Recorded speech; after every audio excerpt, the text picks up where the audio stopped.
guys, we are live. Apologies, there was meant to be music on that intro. I don't know what went wrong. I'd set up music to be on the. I'm trying to change the intro, but I'm still so completely clueless when it comes to like computers and trying to do shit. So there was actually meant to be music in that live stream introduction, but there isn't. So I don't know what went wrong. What went wrong there? I'll try and work on that for the next stream, but it doesn't matter. You're not here to see the intro. You're here to see three gentlemen of a certain age discuss horror movies and other associated nonsense.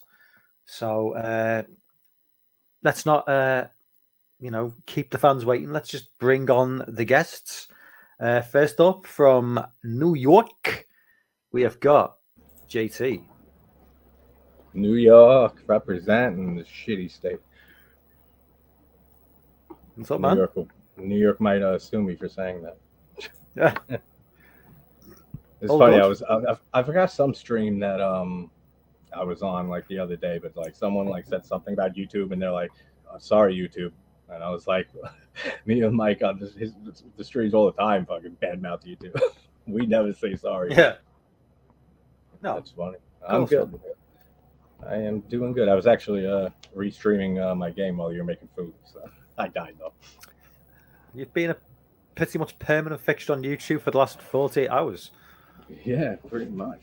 If you're not live streaming on your channel, you're on my channel, you're on Gav's channel, you're on whose channel? You're on. I try to hop on when whoever's streaming. I at least check in the chat and share their videos. You're just a YouTube whore. I just said that to Gareth. Yeah, I was watching. That's where I got it. I was gonna say I just said that to Gareth. I actually commented in his chat. I said you're the whore YouTuber of the month. Yes, I am. Like what did they like play on? Now I'm the whore YouTube of the month. That was good. Hey Tatum. Hey Jessica, Dan. Let's just go in the chat. We've got Dan, we've got Lorne, we've got Tatum. Hello, Tatum. We've got Jamie. Hey, Jamie. And we've got Chess as well. What's up, Chess? So, without further ado, let's bring on our next guest, our special guest tonight. He's been on the stream once before, I believe. He's an amazing man. And hopefully many more times. It's Dave. It's Savage Zombie Reviews. How's it going, boys? You all right? That was perfect timing. He held that right up at the right time. Absolutely, mate. And I'm so thankful I'm with the YouTube whore tonight. Thank you for your time. I know, YouTube. Right? That's great. I was the horror YouTuber of the month in October. Now I'm the horror YouTuber. He's the horror YouTuber in general. It's perfect for you, mate. It's perfect. What we got a bit of a JD going on there, I think, Dave. JD and Coke? No, it's a red wine, mate, actually. Oh, red wine? Okay. I was looking at the glass. I can't. Red wine and a... Oh, very nice. I don't have any wine glasses because once I've smashed in my them life. one glass of wine in my life I've ever had. I got sick and I never drank it. I was young. I never drank wine again. Yeah. Which is funny because I used to have a job selling wine for a while and I knew nothing about it. I never drank it. I was just making shit up.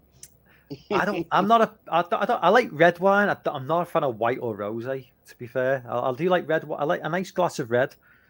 Goes down nicely. I can't drink spirits. They say it's healthy. Yeah.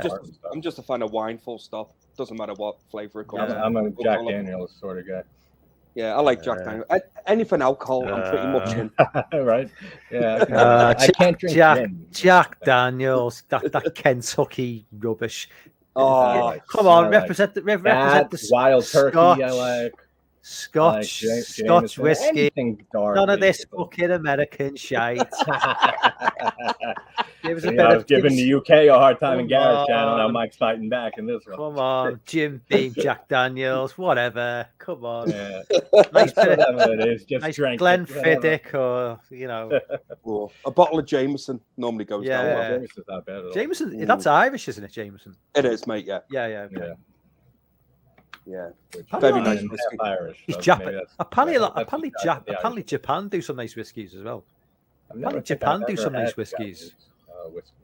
Yeah, they apparently they do. Yeah, Japan do a nice line of whiskies apparently, but I'd be willing. I'm not the biggest. Yeah, Yeah. I mean, I'm not the biggest whiskey drinker. I barely drink whiskey, to be fair, but just I'm the not a idea big that drinker in general. yeah. I'll I mean, drink on occasions and holidays, but that's pretty much it. Yeah. Every day I'm that a ends drink- in Y for me. Yeah. I'm a drinker, not a smoker, so you know. I think JT's the opposite. Nothing's on the run. JT's a smoker, not a drinker. Pretty much. We've all got our Absolutely places. nothing. Smoke often either. Like it was mostly just during like December, like because of the holidays and stuff. I will occasionally, but I can't like I used to like back in college, high school, like back in the day. Yeah, just makes me too fucking lazy. It does help me sleep, which Mike knows is a thing I don't know is sleep. So, Yeah. JT doesn't know sleep. JT live streaming video games at like 5 o'clock in the morning while I'm sat in work at like 11 o'clock in the morning. I love the grind and the effort, mate. I have to appreciate it. Yeah, I try to fucking do these crazy runs on hard ass games. JT, just give the people what they want, and that's you, mate. So you're all right. Thank you, man. No worries, man. Anyway, let's. Hey, Jim. Oh yeah, I've got Jim in the chat as well. What's up, Jim? Jim, I see on your Twitter every now and then when you put like the Mortal Kombat character of the day. I love Mortal Kombat. I love that stuff. Awesome games. Tatum's a night owl. I'm guessing Tatum's in the UK. Yeah, Tatum, you're in the UK, right? Or are you in the US? Just up really, really, really late. I don't know. She's in the US. Oh, is she in the US? Fucking hell, man. She's a night owl. And what time? What time? Oh, hang on a minute. Hang on. Whoa. Hang on. She's a night owl. Oh, she's talking in general. She's a night owl. Oh. I'm thinking myself then. It's only like what 7 o'clock in the US. Yeah, it's got to be early evening, isn't it? Yeah, 6:45. Yeah. She's talking in general. She probably got addicted to JT's live streams and just like has lost track of all time. Yeah, right. It's like I'm the reason for the sleepless problems in America. Max sticks in her eyelids, just like that. You know, just like as an open the curtains for daylight weeks. Well, that was cool when you guys had daylight savings time. You were only 4 hours ahead. I was like, all right, that's too bad. So me and Gareth are going to do that show every weekend. So it's 4 a.m. for me, at 9 a.m. for you guys. Yeah, we get a week. We get 1 week. We get 2 weeks a year where the gap between Eastern Standard and UK time goes to 4 hours, and then it just goes back to 5 hours. Yeah, because our daylight savings is like a week out from yours. So ours, you know, we'll put our clocks back at a week before you, and we'll put our clocks. So hang on, I haven't said that. If we put our clocks forward an hour and you don't for a week, does that mean we go 6 hours? Yeah, so we must go 6 hours ahead for a week then. That's how it works. Yeah. If I put my clock ahead and stuff, time doesn't really change, though. Clocks going forwards and backwards makes no difference to JT. He doesn't care. I've tried putting them 12 hours ahead. It doesn't. I'm still in the daytime when it's JT. I've had too much wine to figure this out, guys. So you just crack on amongst yourselves. It's like we're talking Inception territory now. Oh, we're definitely in Inception territory, mate. Anyway, let's crack on a little bit because there is some basic structure to the stream because obviously we've got a special guest on. You know, JT's a regular. You know, he's just part of the furniture now. But Dave, you know, Dave, I'm the lamp in the corner. Yeah, that's why JT didn't get in the thumbnail for the stream because you know he's just there. He's just on anyway. Yeah, so I put you show. Front and center, but that's right. One thing I think what we didn't touch upon I don't think we touched upon in the last stream was how we all kind of connected through that through the horror YouTube of the month. Did we talk about that last time? I don't know if we did. Not in detail anyway. I don't think so. No. I don't think we did, I don't know. Really, no, I think we briefly mentioned it. But... Like breathed over it. But I was thinking about, you know, looking back over 2022 and just like, you know, how because we all kind of like new channels, right? So I started mine in 2021.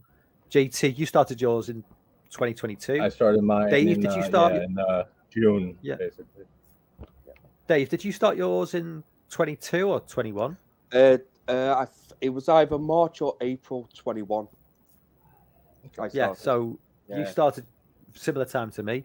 Yeah. But in terms of you know, the way we all kind of like that whole YouTube of the month thing, which I had no knowledge of until Dan, shout out Dan in the chat, until he nominated me, I had no awareness of it. No, same with me when you nominated me. Yeah, and it was kind of a big push for me because like my channel was sitting around like 40 subs or something, and I think I'm like at 158 now. So it's kind of like, obviously, you know, it's kind of like, you know, the more you pick up, the more it's like traction. You gain traction. The more you get, the more the more like sort of exposure you get into.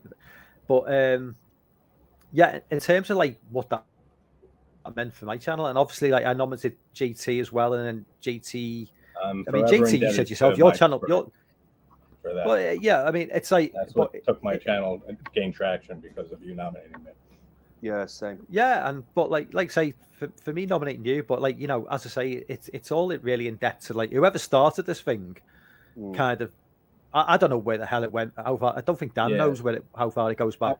Pat told me where, and I thought of you, and I was like, oh, now we finally know, and I forgot what he said. But he was around, and he knew about it, and he knew who started it, I think. So how far back does it go? How many years does it go back? It looks like years. Yeah, it looks like a few years maybe, because Pat knew about it. That's been going a while. Yeah. It's a great idea because like you said before, it gives smaller channels like it gives you a little bit of exposure, you know. Then other people that have never known like what your channel was, and now onto your channel, and then they can, you know, if they want to subscribe to you or whatever, you know. I think it's a fantastic idea, and it helped me. I mean, massively. Yeah. No, I mean, I remember your channel when we were all nominated and stuff. Yeah, we all grew. The four of us who were nominated. Yeah, Gareth and Horror Lives Matter, Yumi, like it did a lot. But then it's been brilliant. When I won, it helped even more with that. But with just the nomination. I mean, I got exposed to a lot of channels through Gareth's channel, you know, through Video Tasties, because once I got into his channel, like, because he has like just people on every single day, because he streams like crazy. You know, he's got like five nights a week. The other day he's always got. He did 130 something watch parties. He's at 130 something. Yeah, just this year, just in last year. Yeah. I'll put out one stream a week. I'm just a lazy bastard, but you know. Me too, but mate. Like, me too. But like the amount of channels I've got, the amount of channels that I've kind of like sub to through Gareth's channel. But even I'll sub to like, you know, a fair number of channels, but there's usually most of them I kind of like I'll sub to, I'll watch a bit, and I'll probably jump back to them every once in a while. But there's a certain few channels where I feel like there's a connection. And not to get all like sort of homoerotic or anything, you know, but I'll go like, for it. Fine. No, you know, but in terms of like when I say like caught JT stuff, I was kind of like thinking, oh yeah, he seems like a cool guy, not a sound guy. You know, maybe it's that East Coast thing. I think there's a connection between. No, just like the East Coast sort of like attitude of that East Coast. You've got that East Coast thing, and a lot of the guys. There's a lot of guys. Like the New Yorker, I don't give a fuck attitude. Like, a lot of the guys. Most of the people in the chat who I'm subscribed to, who I'm friends with on YouTube, like Dan and Lorne, and they're like, if they're not from the East Coast, they're from that time zone at least. They're all from like that sort of like, you know, that wider area, which is a pretty big fucking area. I'm not gonna say it's a big area, but you know, it's not like we've got these like sort of Californian types on. You know, they're all kind of like cool, like East Coast Kentucky guys or New York guys, whatever. Don't you think, we seem to connect. They do sarcasm. They do like I've been to places where I've been to Australia, and I'm not knocking Australians because I know I am subscribed to a few Australians, but I do. One or two. I've been to Australia in person, and my God, sarcasm just goes right over their head. You're saying I'm sarcastic? Not everyone, but like not everybody gets sarcasm, and like we do it like I was saying, Dave, I was saying in the chat on in a private DM chat with some of the guys who were friends with in a Twitter thing, and we were talking about we were talking about like swear words, and that was saying, like in America, like cunt is considered an offensive word. Yeah. We say that as a term of endearment. It is a term of endearment. It'd be like, it would, yeah. It's like I'd be like, Dave, you stupid cunt. What are you doing, man? Exactly. And you'd be like, yeah. If I meet my mates in the pub, I walk in and just be like, all right, cunt, you having a pint? It's just so casual. Like back 20 years ago, if you took on America, like that was like domestic violence in a word. Like if you you call like your girl like wife and you have an argument, you call her that word and stuff. That's like you might as well have hit her. Like that's how much they hate that word. Like I love the word. It's my favorite swear word ever. Yeah, I love it. It has power to it. That's why. It does because of it does. And then it's how you say it. It's how you say it. Yeah, it's like it can have effect in this country. Like if you go, you fucking cunt. Yeah, that is effective. But if you just go, what are you doing, you silly cunt? Yeah, Oh, it's like no, totally different. Yeah. Or you could just be like, oh, you silly cunt. You know what I mean? It depends on the emphasis. How you say it. I shared a link in the chat that in this private Twitter DMs I was in. I don't know if you've seen Dave. I don't know if you've seen Nil by Mouth with Ray Winstone. Oh, a long time ago. Yeah, I just shared the clip where he's basically trying to get to his ex-wife, and it's just him. It's just him, and they used the word "cunt" about like 50 times in like 5 minutes, and it's just like you fucking cunt. Oh, fucking hell, you! And it's just like it's so. It's funny. JT, I don't know where we get these films in America. I hope you don't, because they're god awful. But there's a series of films called Rise of the Foot Soldier. You'll know what I'm talking about. Oh yeah, fucking hell. Right. And honest to God, it must have the Guinness World Records of the amount of times they say cunt. Seriously, it's like every single line. And there's nothing more powerful sounds like than the a mafia Cockney. here with fucking. There's nothing more powerful than a Cockney saying cunt. It's great. With their Cockney accent. Yeah, can't. It's perfect. Yeah, it is definitely. I mean, it's just like music through the years. It is, but I hope you don't get them to the right ears. To the right ears. I want to take a moment, Mike. You'll enjoy this too. Just want to give everyone a shout out who's in the chat who don't know. Lorne has a new book called Divide by Zero, and I haven't been in that thing. It's released now, right? I haven't been in that chat since the holidays. Yeah, it's going really well by all accounts. Yeah, I will add the link after the stream, because I did put a link in the previous year. I'll put a link in to this stream as well. So yeah, I think everybody in the chat pretty much knows Lorne, and what an amazing author he is. And if I was a faster reader, I would be finished. But I'm like 6 chapters in. I'm a slow reader, so I am preparing my 5-star review on Amazon. But obviously, I need to read the book completely. Otherwise, the review won't make any sense. So, anytime, Lauren. It's actually sitting right here with the holidays, and get a chance. He's so kind that he sent me a USB drive with a bunch of Indian horror movies and other movies and stuff. So I definitely will be checking them out very soon, in the next week. So. It's hard Thank getting you again, man. Lorne. It is difficult to know where, because a lot of people, I know Lorne mentions a lot of these Indian horror movies and Indian movies in general, but it's difficult to try and track it's not like Asian. When you think of Japanese horror movies, Korean horror movies, they're kind of quite exposed to Western audiences. With Indian horror movies, it's difficult to track them down and to even know. And it's not just that it's coming out or anything, but it's how do you, if obviously we're going to need subtitles for these films. Now, how do we know we're going to get the correct translation? Because I speak Indian. Yeah.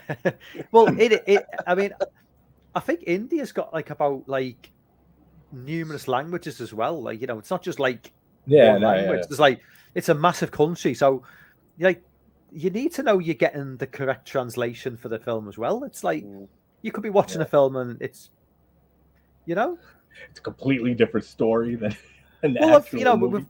we've all watched movies. I mean, I've watched movies as well where, you know, if I've torrented the film as well, if the subtitles have been, sometimes I've torrented the film and the subtitles have been out of sync, and it's an English film or an American film, so I know I'm not watching it for the subtitles, but sometimes the subtitles have been out of sync with the film.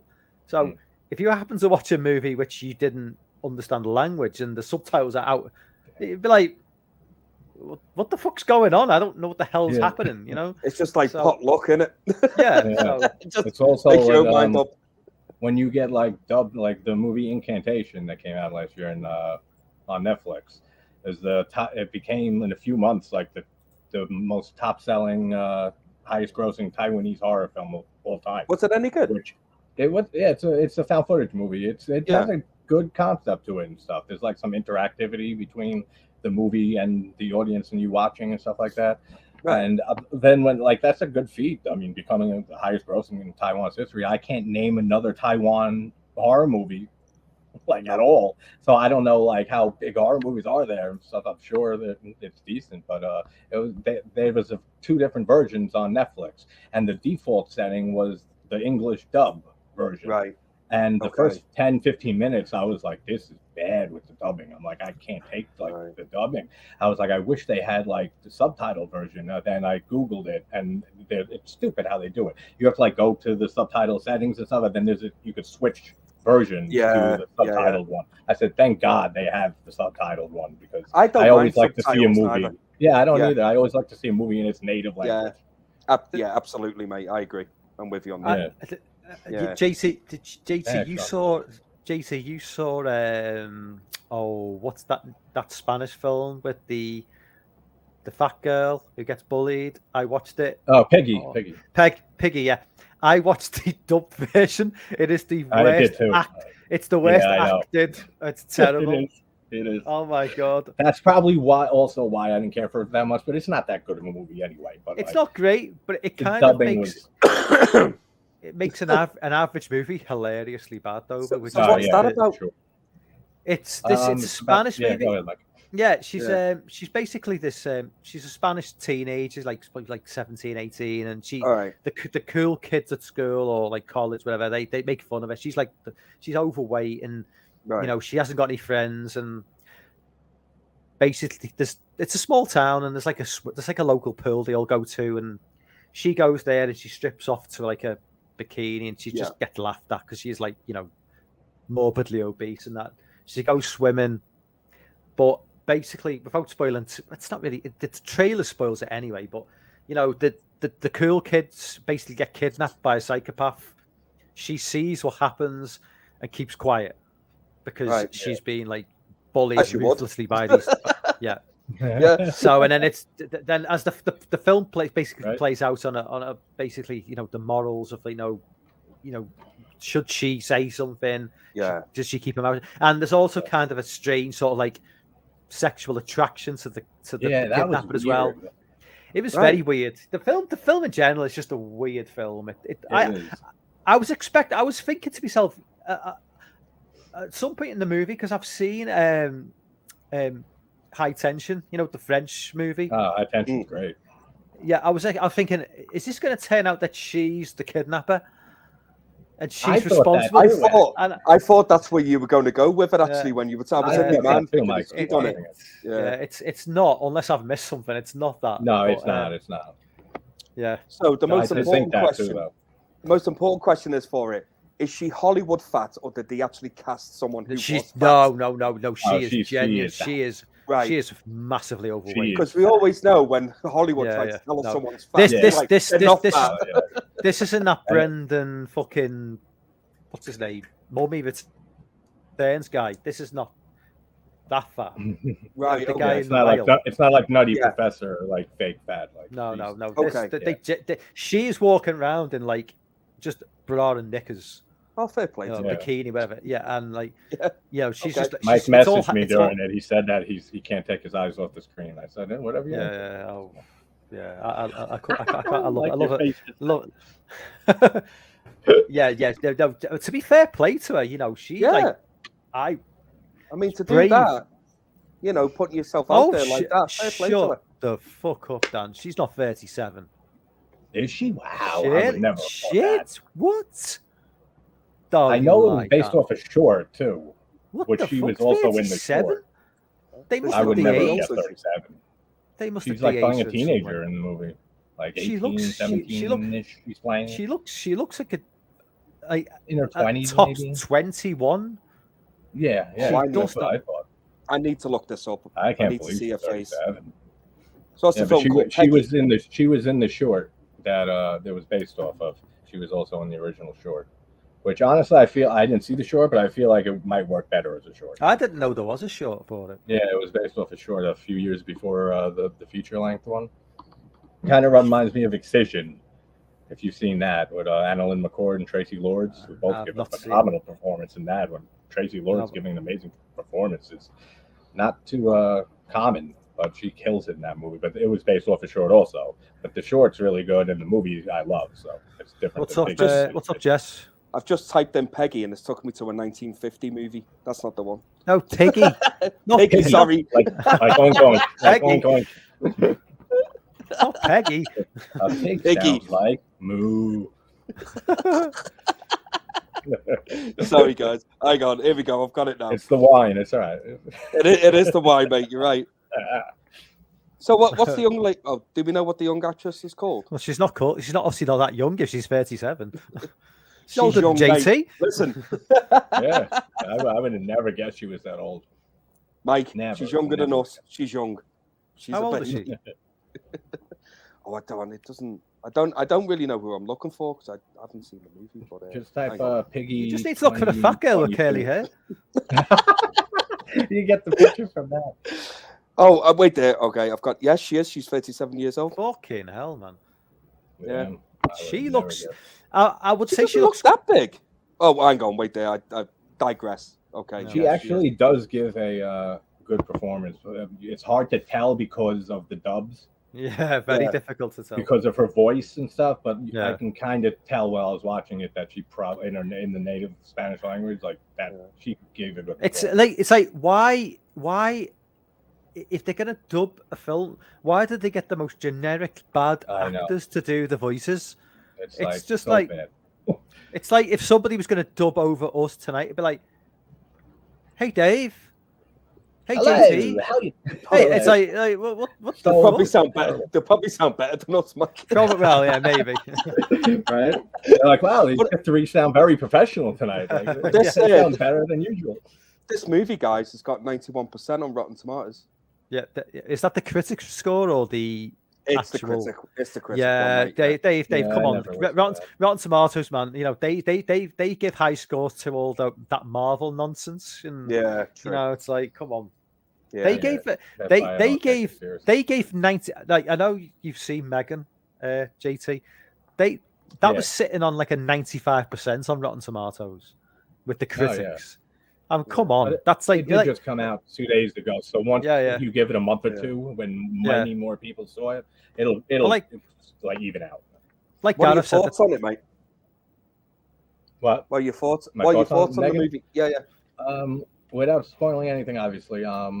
I thought the cinematography was great. I thought it was a great looking film, which is, I mean, he didn't direct it, but James Wan wrote the story and produced it with Jason Blum. So, I mean, it's to be expected. The cinematography, the way it looks is very good. The sound design is very good. All the technical aspects are great.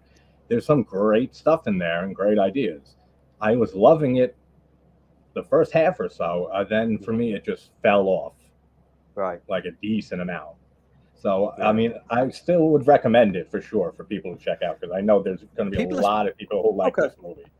Yeah, I just wouldn't recommend seeing it in the theaters with how much movies are today. You know? People are saying it's more like comedy than horror. It's very light-hearted. There's some comedy for sure.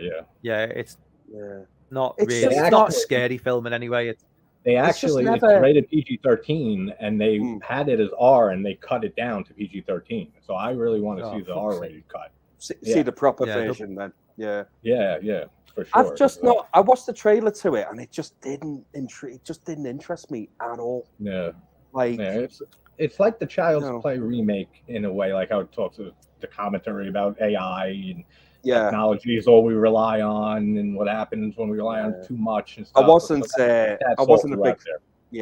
a big fan of that Child's Play remake. I can't stand it.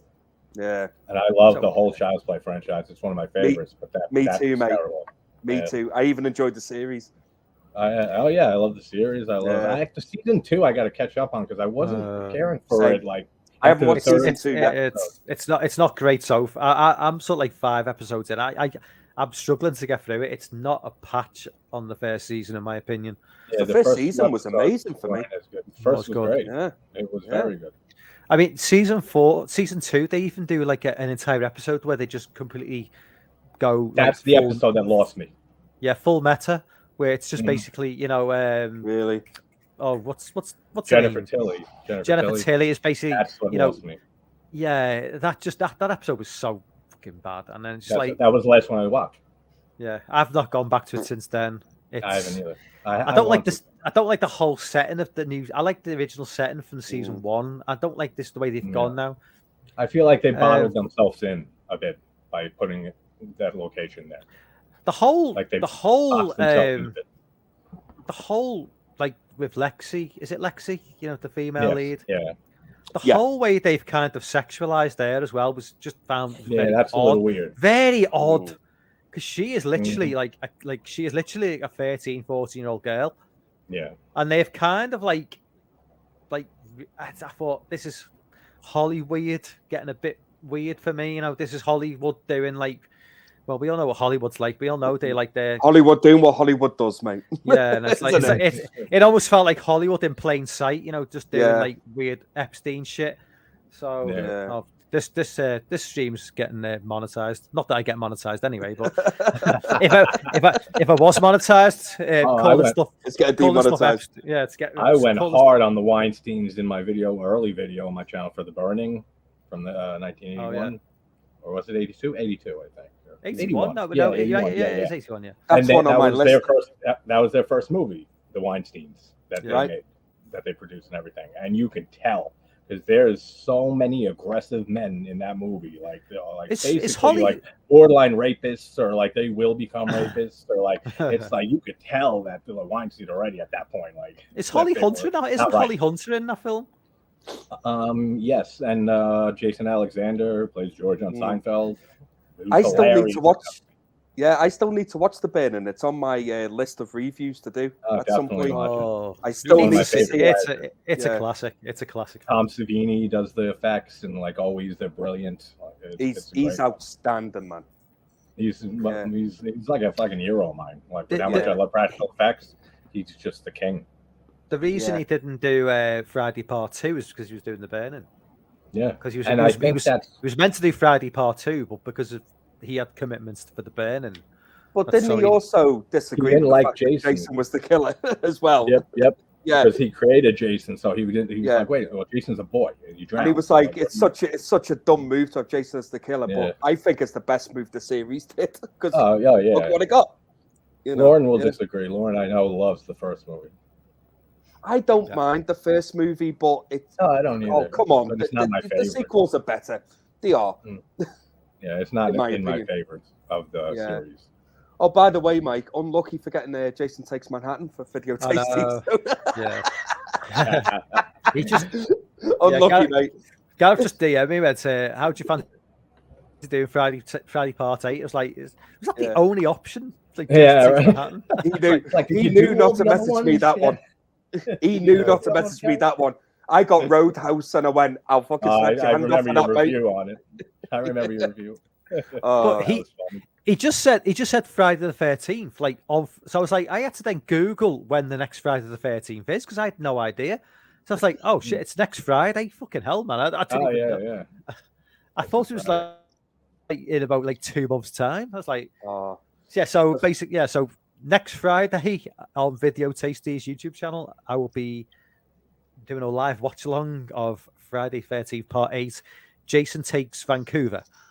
As it's the fact, mate, the fact that you takes Manhattan. The last 20 minutes or so. The fact you have to rewatch that movie, mate, my heart goes out to you so much. Jason also takes like the first 8 movies are just very nostalgic to me, and I think it's the same. And I will also add about the movie starts out at Camp Loch Ness, because that is not fucking Crystal Lake. It's not. That looks like the Scottish Highlands. And somehow they get to the ocean. This giant ocean of water, just like. And somehow this young lad on the boat's got Jason Mask with the actual axe cut in it as well. Yeah. Like, how? I don't know. And they paid attention to that for a few of the sequels after that. Yeah. They paid attention to it. 7, 6, and stuff. Yeah, the axe mark. And then they just said, fuck it, I guess. Like, they just didn't do it. Bye, Tatum. I remember your Jason Goes to Hell one, too. Bye, Tatum. Thanks for coming on. I'll see you in a bit. I forgot about Jason Goes to Hell. Let's not bring that. Your review for that was funny as shit, too. Cheers, mate. That was funny, yeah. I watched the Friday once. They said you were doing them. Yeah, they were good. But those ones were funny. Jason I'd like Jason Takes Manhattan more if it didn't have this bizarre ending with Jason and the toxic waste, and then resorts back to a normal kid rather than a deformed kid. Yeah, it's so stupid. It's so dumb, man. I just think the whole movie is such a missed opportunity.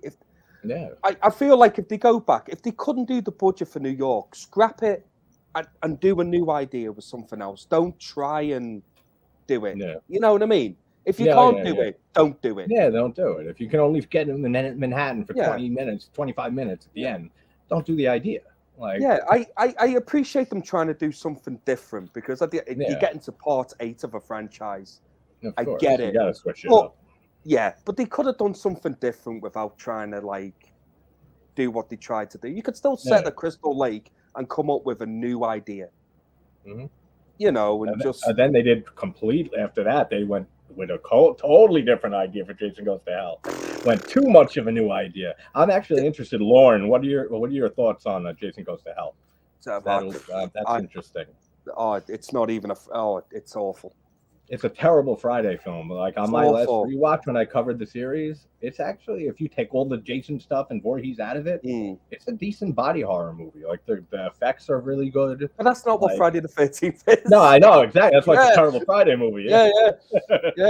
It's like terrible. If it was a different, like its own film, with none of the Voorhees and Jason stuff and Friday the 13th at all, like it would be a decent body horror movie. I mean, don't get me wrong. There are cool elements to Goes to Hell. Like, I love the fact that you see the Necronomicon from the Evil Dead in there. Yeah, that's you cool. also see the crate from Creepshow.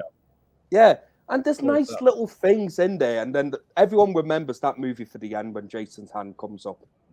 Oh, yeah. You know, we were all waiting for Jason Goes to Hell. They were supposed to do it as part 7, and they couldn't get it done all the way back then. And it took like 20 more years. It took them a long time to do it. Yeah. And then when it finally happened, they fucking what's his name? The director, Ronnie Yu. He did Bride of Chucky, which I love Bride of Chucky, but then he did the Freddy vs. Jason, and he doesn't cast Kane Hodder and pick somebody else. That is such an insult. Like I was pissed when I heard that. You have Kane Hodder, who's like arguably the most popular Jason. For people, especially who aren't hardcore fans. Like I love Ted White from the fourth movie. He's my favorite. Well, I remember back in the day. Yeah, when that got green, like it was finally happening. And obviously they said Robert Englund is going to be Freddy. And I thought, well, everyone wanted to see Kane Hodder and Robert Englund together. Of course, yeah. That was what we all wanted to see. Yep. And the fact that they didn't cast Kane Hodder, it's a crime. I do think did have an effect on it a little bit. Oh yeah, it did. And I know a lot of people who like didn't even watch the movie because of that. Like hardcore Hodder fans and stuff. Yeah, they like almost boycotted the movie because of it. Yeah, like, and I must admit, that hard on it, but I didn't. I still watched the movie, and for what it was, I enjoyed it. To be fair, but I always found that Jason in the movie, I didn't like the look of Jason. I didn't in it neither, and I just thought get Kane Hodder and have him looking like he did in part 7 would have been badass in that. 7 is my favorite look of Jason. Same, mate. I love the broken mask and stuff and just the zombie head. Like you can see his spine. Looks so good. Yeah, he just looks so good. I have a Jason movie Maniac figure. If you remember those figures from years ago. Oh right, yeah. And it's the part 7 one, and I love that. I love him in that. Mate, I've got my NECA Freddy Sorry, Freddy. Jason Part 7 up there. He's my favorite one. I love him. Yeah, I love the look of him. He's awesome. I love it. Love it. Yeah, Sean, Jason Lives is your favorite. That was close to my favorite when I was younger. And I probably makes sense because when I just covered the series a few months ago, I didn't care for it as much as I thought I remembered. And I think it's because that's where they introduced the comedy to it and stuff. And it makes sense that I liked it a lot more as a kid because it was more silly. Jason Lives, because you get it's my favorite one.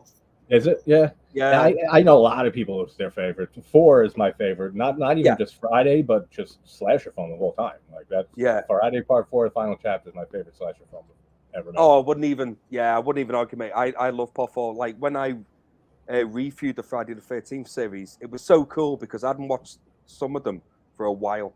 Yeah, same with me. So I always wondered whether my mind would change because 6 was always my favorite. And I thought, well, with rewatching them, is that going to change a little bit? I was thinking the same thoughts. Yeah. And what I've always found surprising was that I hated Part 5 when I was younger. Hated it. Yeah. Rewatched it. Do you know what? It's not a bad movie. I love 5 nowadays. It's I love funny as hell. Oh, it's funny. I mean, Ethel is hilarious. Oh, she's great. She has some of the greatest lines in that movie. And will you shut the fuck up, you big dildo? Yeah. And then how she gets killed and she falls in the soup that she looks like she's been making for like 2 days. In the slop. Yeah. She's great in that, and just she's awesome. If it was Jason and it wasn't Roy, I feel like so many people wouldn't have an issue with it. That do have an issue. No, not at all. It's like who cares? Like in Part 1, it wasn't Jason. It was Pamela Voorhees. No.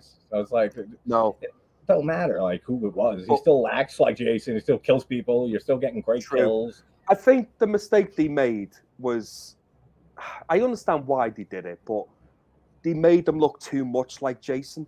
Yeah. If you don't want it to be a Jason killer, like give him a different mask.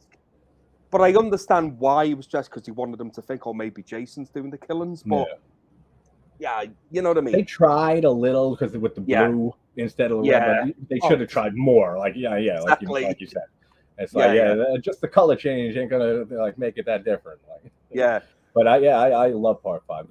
I even do like a little song and dance in my video for it of the "Ooh Baby" scene with Demon. Ooh baby, ooh baby. That dude, if you don't like that scene, it's like I don't know what to tell people if they don't like that scene. It's so great. He's goddamn enchiladas. He's so fun. Every line out of his mouth is hysterical. Reggie the Reckless, we get with his scream. His scream is hysterical. The greatest line in that movie is, "You'll feel better once you've shit." Yeah.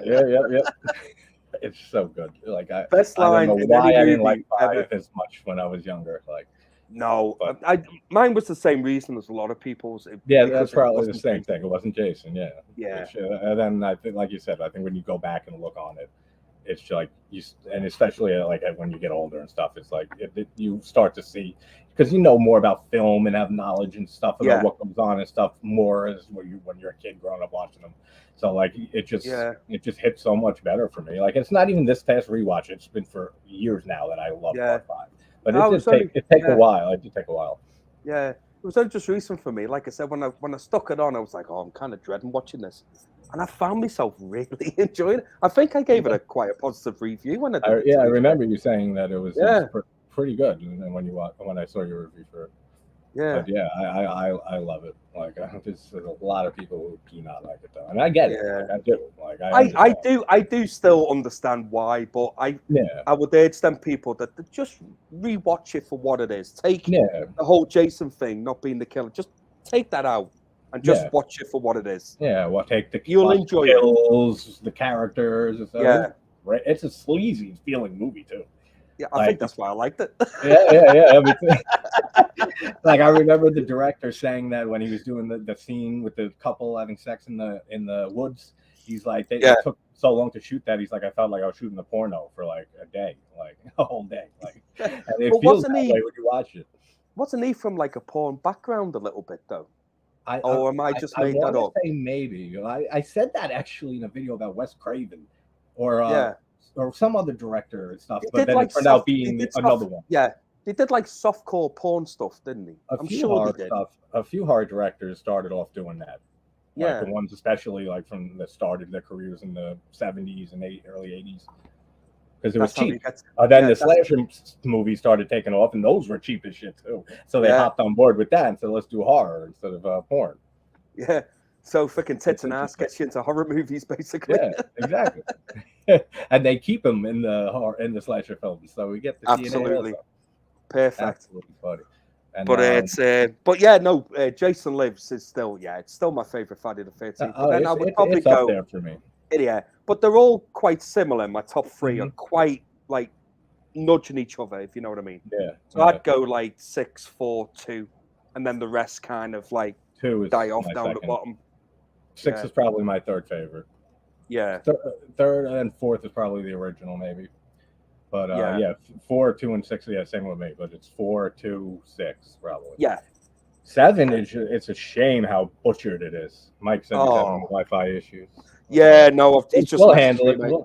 We'll sort it out, mate. We'll keep the people entertained. Yeah, that's it. And thanks, Extron. Good to see you here too. The Friday I still got to finish. Actually, someone reminded me in a stream earlier. I got to finish the Nightmare series from last month when I was doing, or 2 months ago when I was doing Nightmare in November, and I have to still do Wes Craven's New Nightmare and the abysmal remake. So at least there's one great movie in those out of those two. I need to start mine because originally what I was doing Friday the 13th, then Nightmare on Elm Street, and then Freddy vs. Jason was that's what I was going to do. But I was going to do it all back to back, but because Friday the 13th wore me out. So near the end, right? Yeah, then I just went, Nightmare did for me. I just went, you know what? I just need a little break, and then I will start the Nightmare. So I'm hoping to start the Nightmares up this month. Have fun with the last few. It's not my series. Like I love 2 is my favorite in the series, which is very unpopular. Like Freddy's Revenge. I love it. It's not that unpopular anymore, mate. It's grew on many people. It's gotten a lot of love. I'm looking forward to rewatching that. It's great. Yeah, like it has my favorite Freddy. Like he's so dark, and I think it's the most dark looking Freddy, evil looking Freddy. He's my favorite look. Yeah, absolutely. Like even more than the original. And my favorite practical effect when he rips out of Jesse's body and stuff, when he's turning the nails come through his hands, and then he comes through his chest. You see the eye in the mouth. It's such a great effect. I mean, you can tell obviously how they did it, that the wall wasn't there in front and Englund walked right through, but it just looks so goddamn good the way it's shot. Oh, it looks great. And you know what the weird thing is? When they first started filming that movie, Robert Englund wasn't Freddy. They cast someone else. And then in the shower scene, that's not Robert Englund. Yeah. I forgot how he came back to it though. I came around Englund. Do you remember? I'm not too sure. I just think like the other guy might have just been shite. I don't know. Robert, how much money do you? How much money you want for it? Yeah. And they stuck with it through all of it. Absolutely. But I do remember the beginning of. I haven't seen it for a long time, so it will be cool to rewatch it again. But the beginning of Nightmare on Elm Street Part 2 is one of the best openings of all the Nightmare on Elm Streets, I think, on the school bus. Yeah, so good.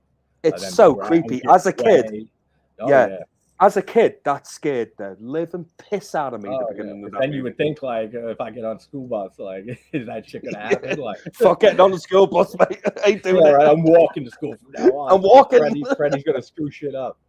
And like, if people's only like complaint about 2 is the gay undertones and stuff, then fuck you. Like, if that's your only issue with the movie, then it's like, come on, man. Like, really, that's what you're judging a great movie on because of the actor was gay? If that's your issue with the movie, you've got a massive problem. Yeah, especially like I know people that's their only issue with it. Yeah, look at yourself. Yeah, look at yourself as a human being. You're the asshole. The movie's not the problem.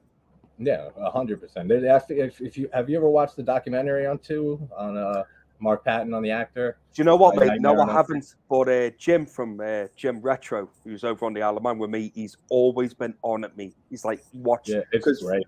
Nightmare on Elm Street, that's his favorite franchise. Yeah. And Part 2 is his favorite out of all of it.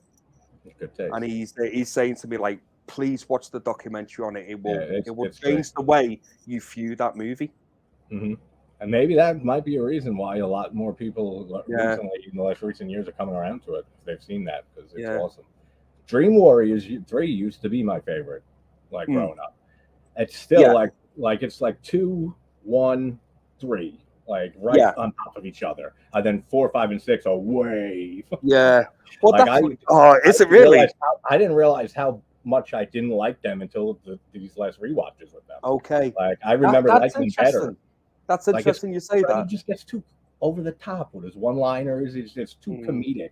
And for Freddy, I mean, he has a lot of charisma and character, but I feel like with Chucky, it works for some, just because of Brad Dourif and stuff. Like, obviously, Jason doesn't have any character and stuff. He doesn't talk or anything.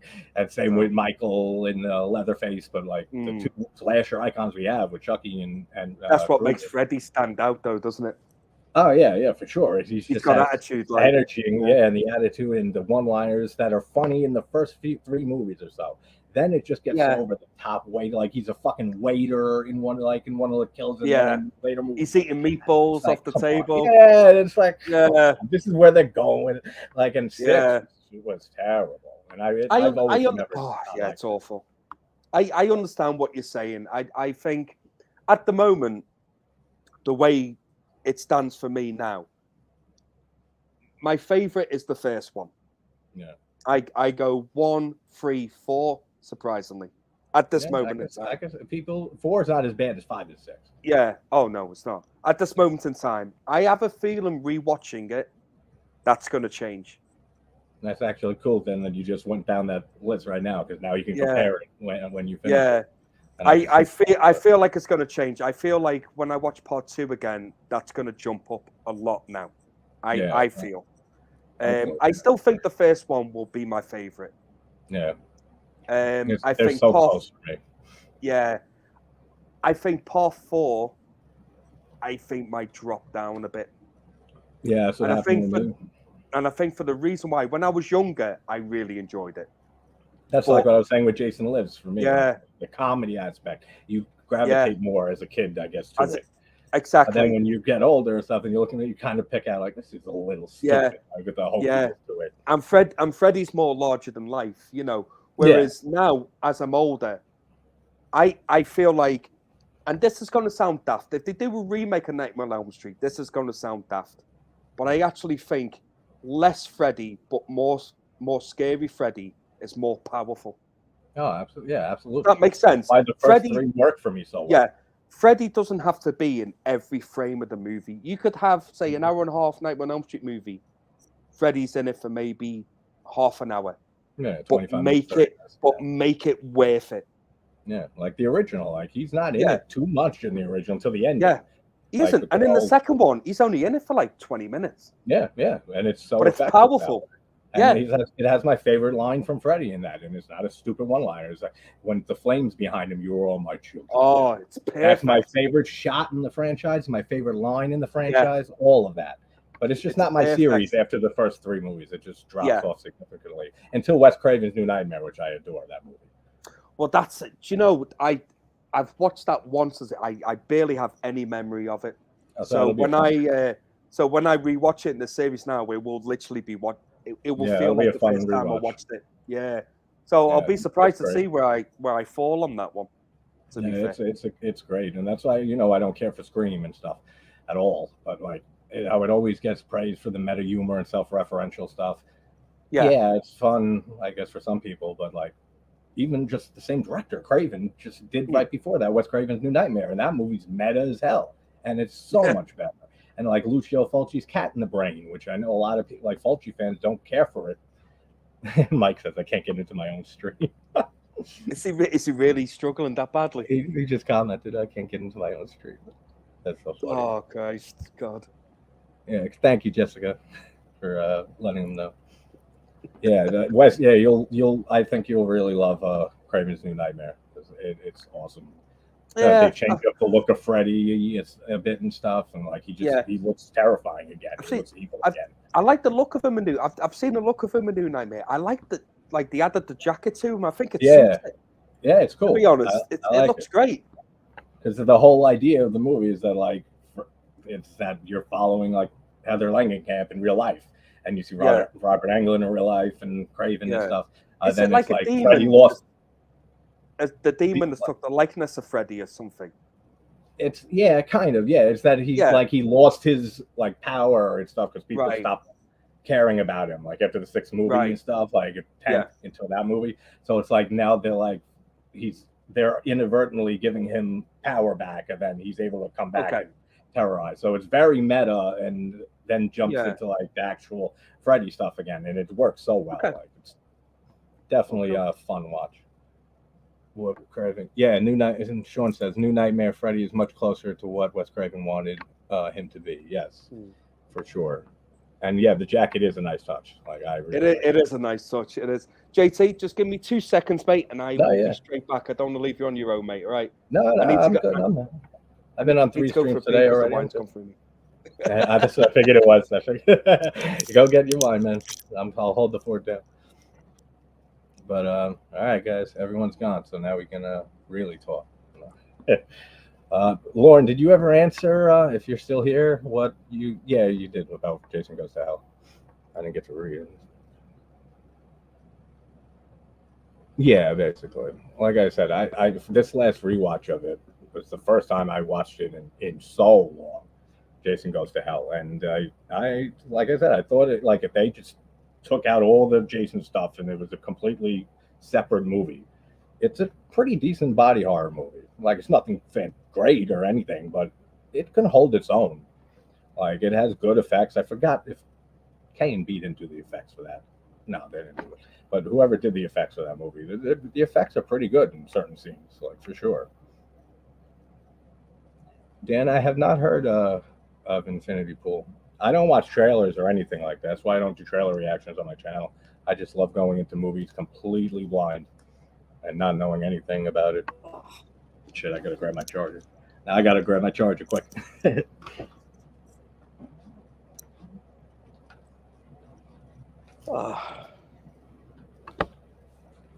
Hope you didn't miss me too much. I'm back. There we go. Perfect. I went and got myself another bottle, mate. Mike still didn't make me. There you go. Nice, man. Drink up. You deserve it. You were sick for all that going through that shit. Have a good night. It is literally my Christmas wine, mate, that I haven't touched. Literally. Oh, Cronenberg's new movie. I still haven't seen it.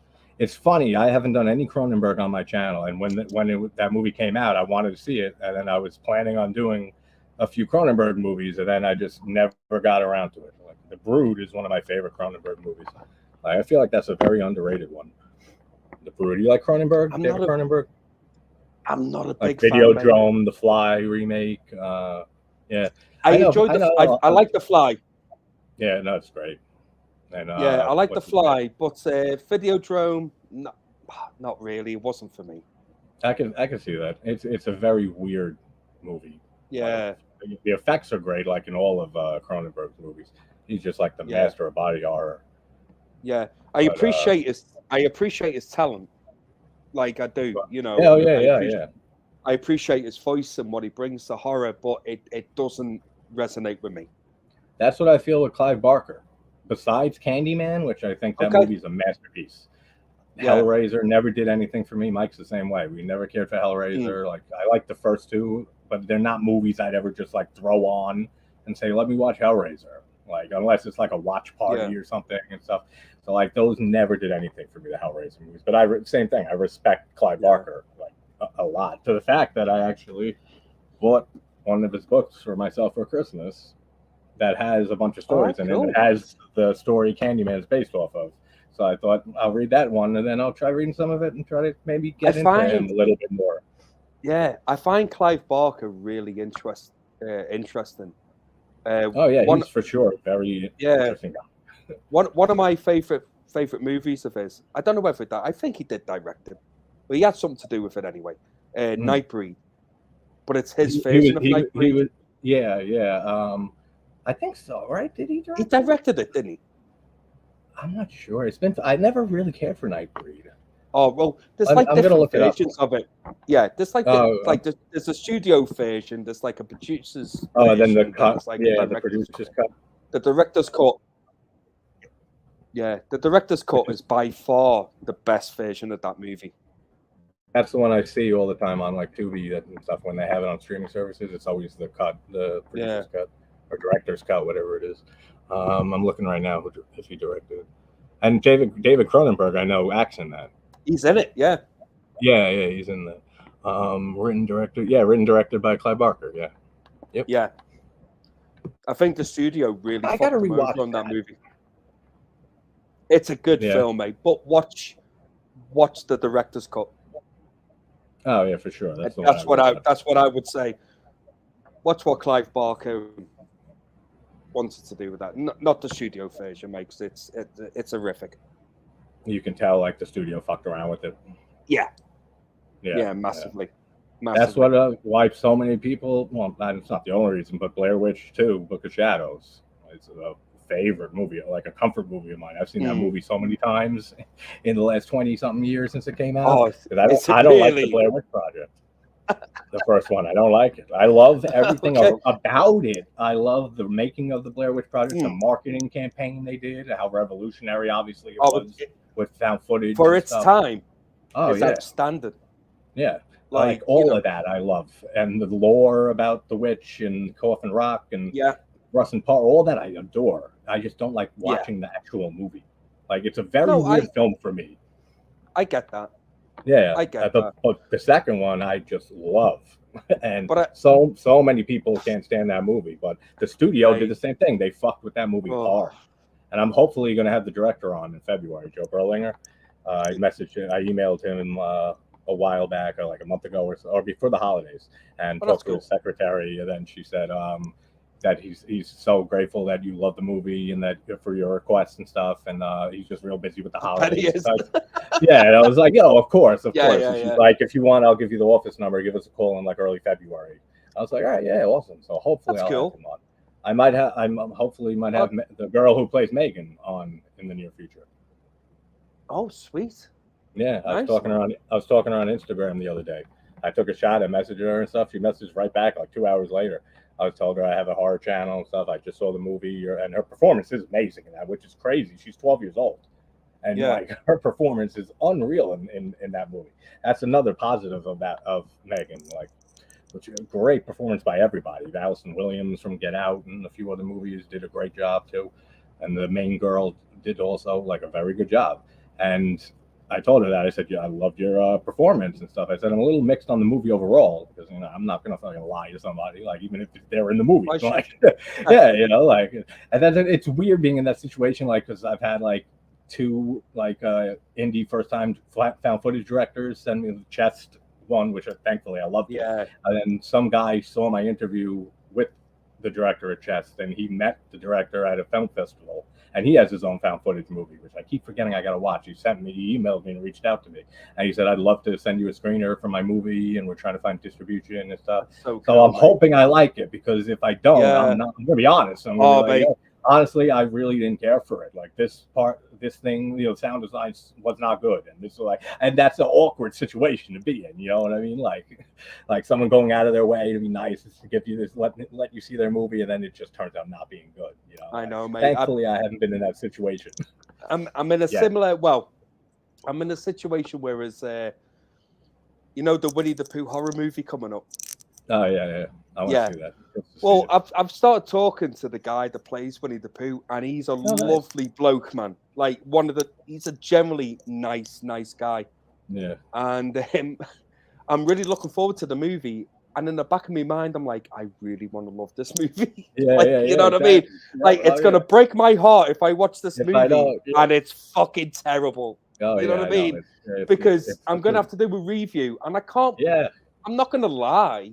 Yeah, exactly. So then, now you already talk to him and stuff, and what if he sees it? And but because he's always been so sweet. And so exactly. Nice. It's you're torn. It's like, I'm not gonna give up who I am and lie about it, but I'm not gonna. I feel bad because I'm a good person. I don't want to fucking make him feel like his movie sucks or something. Exactly. You know what I mean? And and I hope that, like, I hope it's good too. I hope he can take it well. You know, I don't want him to fucking hate me for it. You know, I know. That's why I'm hoping I like this other movie. Yeah, that the guy said. I want to love this. It's actually one of my most anticipated movies coming out this year. I'm excited. I am so intrigued by it. You know. Oh, it's a great. It kind of reminds me of the Banana Splits movie that we got a few years back.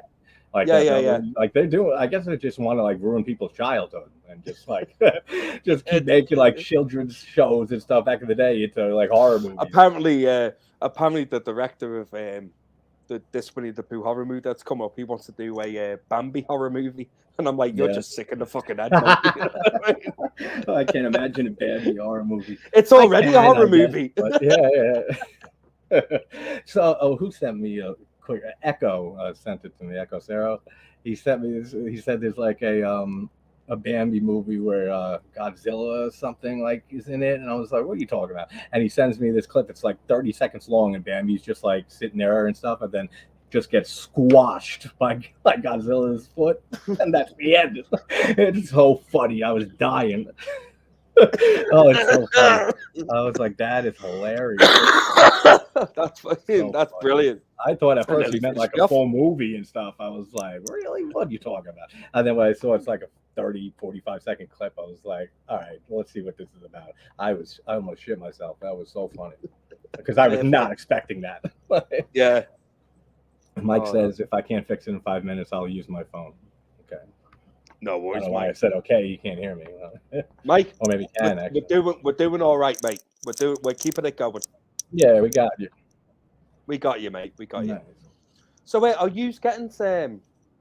I think you are going to be getting Winnie the Pooh. I think it's coming out in like a 1-day cinema release. I think next month.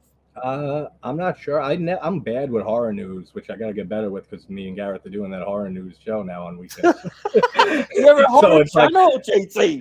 I know, but I don't like trailer. I don't watch trailers and stuff. That's why I like reactions because fair enough. I want to go in blind as can be. Yeah, like trailers for like some. I forget which movie, but a decade or more ago, just there were so many trailers that just ruined the movies for me.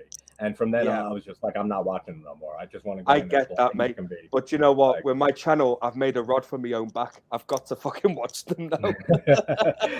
A lot of people love doing the trailer reaction, and I like watching the reaction, like without seeing the trailer. Like I'll hear like the thoughts and shit, and then like turn it off if it gets too much into the, like what's happening in the trailer. Well, I've had so many people message me when I do my trailer reactions and say, why don't you have the trailer like a lot of other people have on the screen? And I just went, well, there's two reasons. One, I don't want to get strikes on my channel because that happens. Mm-hmm. And two, I'm too fucking lazy to figure out how to do it. I was going to say the same thing if I were to do it. So at the end of the day, if my beautiful face is not good enough for you, don't watch it. Yeah, exactly. You know what I mean? I made that same joke on my channel recently. Why is there? Is he back? Maybe. I hear an echo. Hello. Yeah. We hear an echo. Yeah, hang on. I'll try and fix that. Hang on. Okay. Oh, the whole reason I brought up. I'll wait for that echo. Too bad Echo's not. I could shout him out.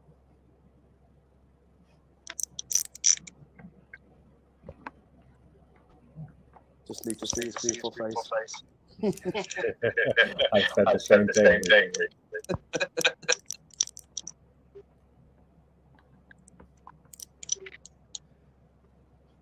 Please stand by. Yeah. Please keep tuned in, guys. Hey, Chris, what's going on? Watch me drink one. Face reveal high. Yeah.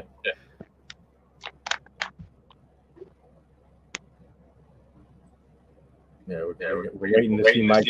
Am I echoing now? Yes. Still? Okay. You carry on talking, I'll chat. My internet's fucked, basically, so I'm using my phone. Yeah, I saw the chat. Yeah, fucking Wi-Fi is just gone shit again, so... I don't know how to... When I'm using the phone, it just echoes. I don't know how to bypass that. It just seems to always do it. I don't know. I'll try and figure a way out. Do you have browsers up, like the YouTube up? No, because I'm just YouTube's in the app, so whereas I'm just on Chrome, so. Okay. That happens. I forget all the time. Yeah. I'll try and work it out. You just carry on talking. I'll shut up.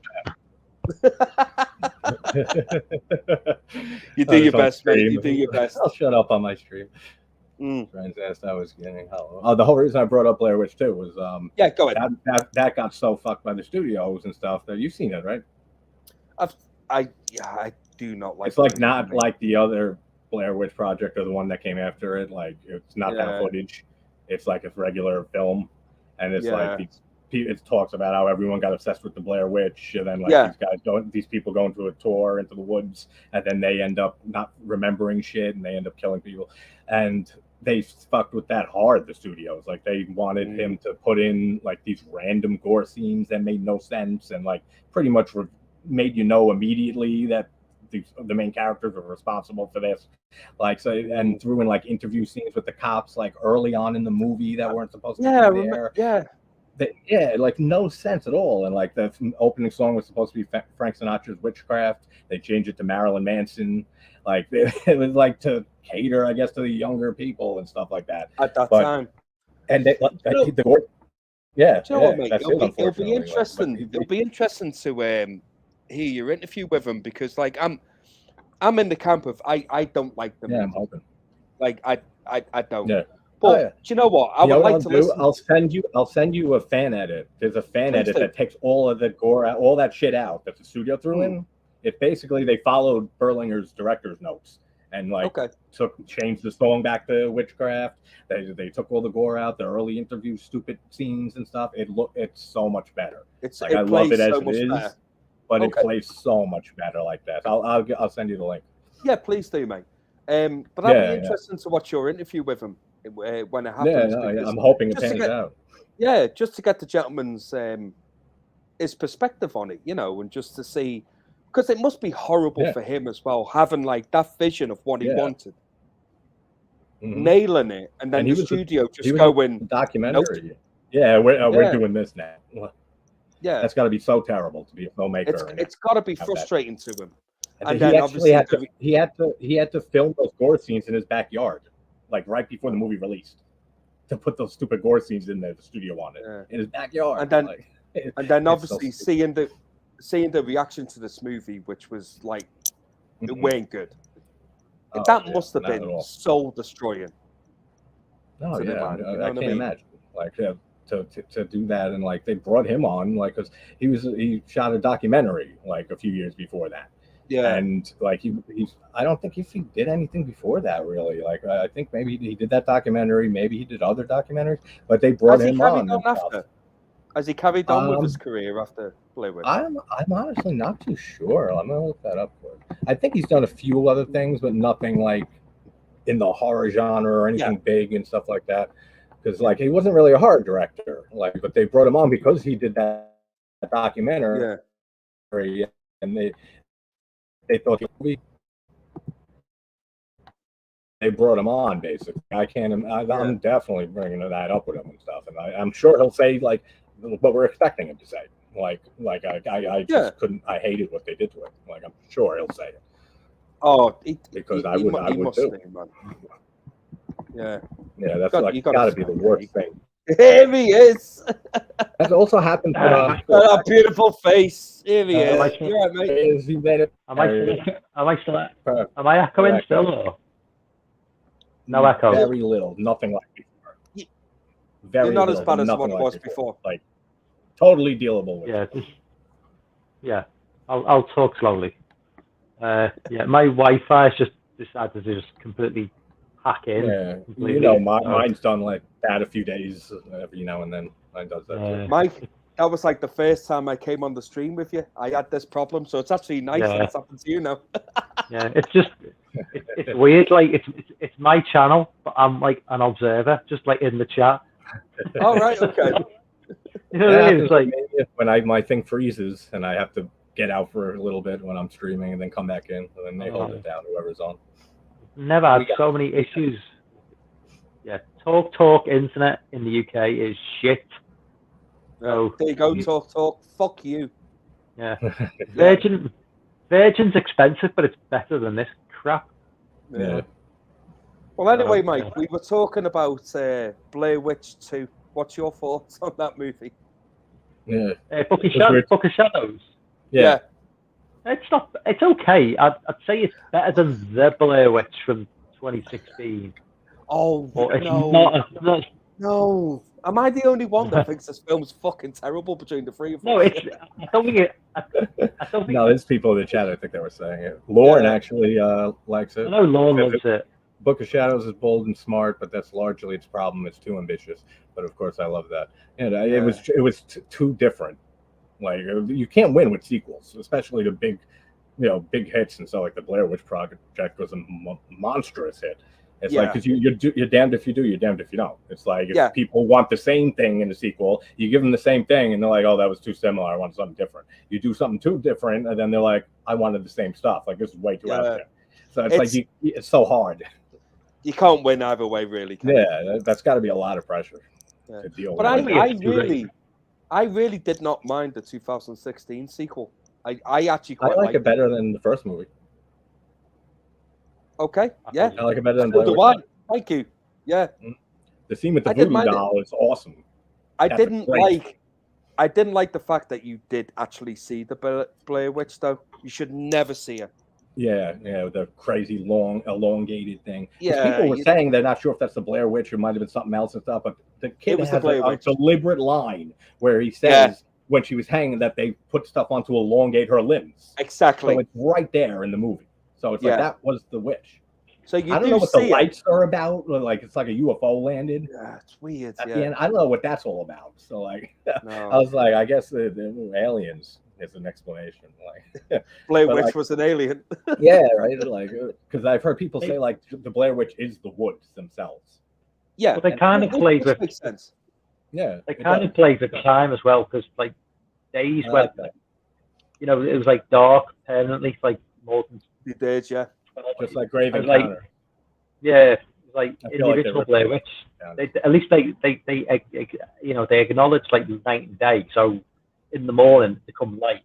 In that Blair Witch 2016 film, it was kind of like it just stayed dark and like it should be. It's like what? So it's not. It's like they're not confused at all by this. Like they mention it quicker than they're over it. It's like my world would be upside down. The whole plot of the movie doesn't really make sense. It's the fact that he goes searching for his sister, who's been missing for over fucking 20, a long time. Like she's Jason Voorhees. Like she's Jason living in the woods and eating animals and stuff to survive. Oh, we're going to go and find her in these woods. Mate, you're not. You're not going to find fuck all. Yeah, it's so ridiculous. Just because of the video that he gets sent. Yeah. It's like, that could be anyone. She's still alive. It's like, no, that's a weird thing, too. That, like, they show that at the very beginning, the reflection in the mirror when they're running up the stairs and stuff. Yeah. And then he's like, that could be my sister. Then at the end, when the girl's running up the stairs, it looks like the same footage. So is that like a time thing? Like, was that supposed to be the footage the guy sent them at the beginning of the movie? And it plays out later in time? It looks similar. It might be different, but I don't know. It looks similar. I have never, ever thought of it that way. That's a very good point. It could be. Yeah. I'm not sure if maybe there was just like they just shot it the same way, or they wanted to save money. They used the same shot. If they meant that, that's cool. Yeah, if it's intended, that was a cool little thing. Yeah. I don't know if it was. I've never really heard people talk about it. Do you think we'll get another Blair Witch movie in the future at some point, or do you think it's done? I'm sure we will. Yeah. Just look at Halloween and stuff, and then they say this is it. Halloween ends. Well, we're getting another one. I've got to be honest with you, man. I think Blair Witch would lend better to a series. Yeah, a TV show. Yeah, I would say that. They wanted to do. Have you ever seen Hell House? LLC. Oh, no, great film. I haven't actually. I haven't. You and me, Mike. It's on my list. I want to watch it. Amazing film. Yeah, it's great. It's a great one. The sequels are all right. The third one I don't like too much. Second one is all right, but the first one is great, and it's creepy and like it's a great setting of the hotel. And I forgot the whole reason I brought it up. So Well, I'll tell you something, man. We need to do a watch party of that, and I'll watch it for the first time. Yeah, definitely. That sounds good, Mike. We're up for that. We'll do that for sure. Oh yeah, definitely. I think I did a rewatch of it. We did it together. Yeah, you and me. Yeah. But I can watch that movie whenever. Like, I love that movie. Well, it'll be the first time that I've ever seen it, so I'll do like a first time watch party with you guys. I love doing watch parties with people who haven't seen the movie. Yeah. And stuff. That's what I'm doing. I'm doing a watch party right after this. Actually, I gotta leave in a few minutes. But three of the people didn't see it. Like 3 of the people out of 4, like 5 of us didn't see it. So and it's a horror comedy. It's one of my favorites. Tucker and Dale versus Evil. You ever seen that? Oh, I love that movie. Right? I love it. It's so good. It's so brilliantly written, and I can't wait to see their all reactions and stuff while watching it. Like it's oh man, that's a movie you throw on with a bunch of people and stuff. I so wish I could join you on that one, man, because I have it on Blu-ray and everything. Yeah, I know. I know it gets late for you because I'm starting right now and shit. If you want to stop in for a little in the chat, I'll jump in, mate. Yeah. If you're jumping off, I might as well. There's no point carrying the stream on because I can't get on my phone. It's just, all right. Yeah. I was gonna say, at least you got. Yeah, it's pointless. There's no fun in streaming through a small little phone. It's just like you don't feel like you're involved. I've never streamed on my phone. It doesn't feel like you're involved in the conversation properly, really. Your like screen is smaller than ours. Yeah. So yeah, well, hopefully, I don't know whether Dave, when you're available next for a live stream, because this has been a bit of a disaster tonight for me. So for you, for me, it's been a bit of a disaster. I'm glad you were able to carry on the conversation, but for me, it's been. Oh no, we're all right, mate. Don't worry about it, buddy. Absolutely. So, man, it happens. It always is. Dave, you let me know. Well, don't have to let me know now, but when you're next available for a live stream, and then we can because basically everything I wanted to cover tonight. Never even really got to because we just the internet cut off just as we're getting going. So at the end of the day, mate, I can let you know now. If you're free next Sunday, I'm free. So definitely. So am I. Yeah, that's fine. Yeah. Okay. That took quick. Yeah. Okay. Nice. Okay. So I'll just wrap things up now. So everyone who jumped on, thank you. Yeah. Internet issues regardless. JT. Plug your channel, and you're going to be. What I'm doing this month, JT's Horror Discussions, and I am doing Jigsaw January, but it's with a Z, which stands for zombies. So I'm doing the Saw series. I did the first one, and I actually adore that series. So I don't give a fuck what anyone who doesn't like it thinks. And I'm just doing mad zombie movies. I'm doing Romero's trilogy, and I'll do this later trilogy. I have Day of the Dead left of his first 3 movies. I did Night, and I did like an hour-long one on Night and Dawn. And Day of the Dead's my favorite, so I can't wait to do that. I'll probably do that later tonight after the stream's over. And just zombie movies galore. Peter Jackson's Dead Alive or Brain Dead is probably my favorite zombie movie of all time. Like, so I can't wait to talk about that.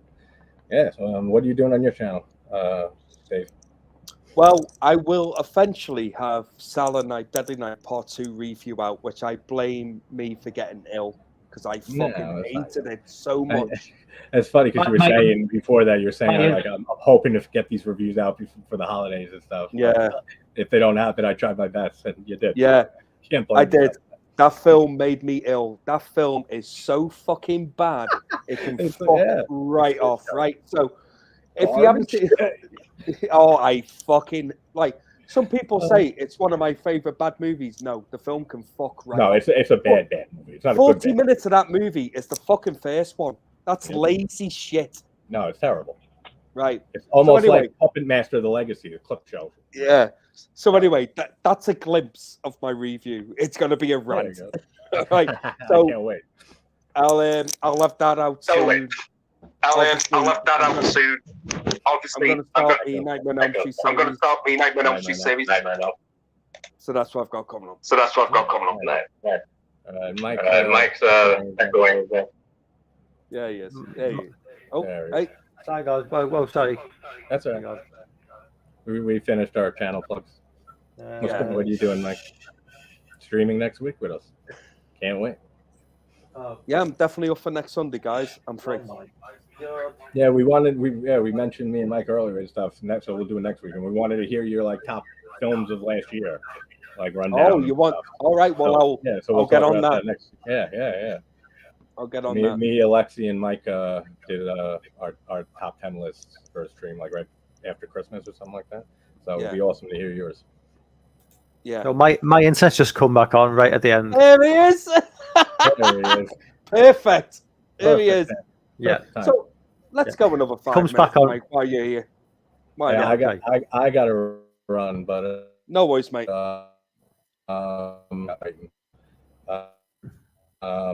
Tomorrow, some shit. I always talk to you guys.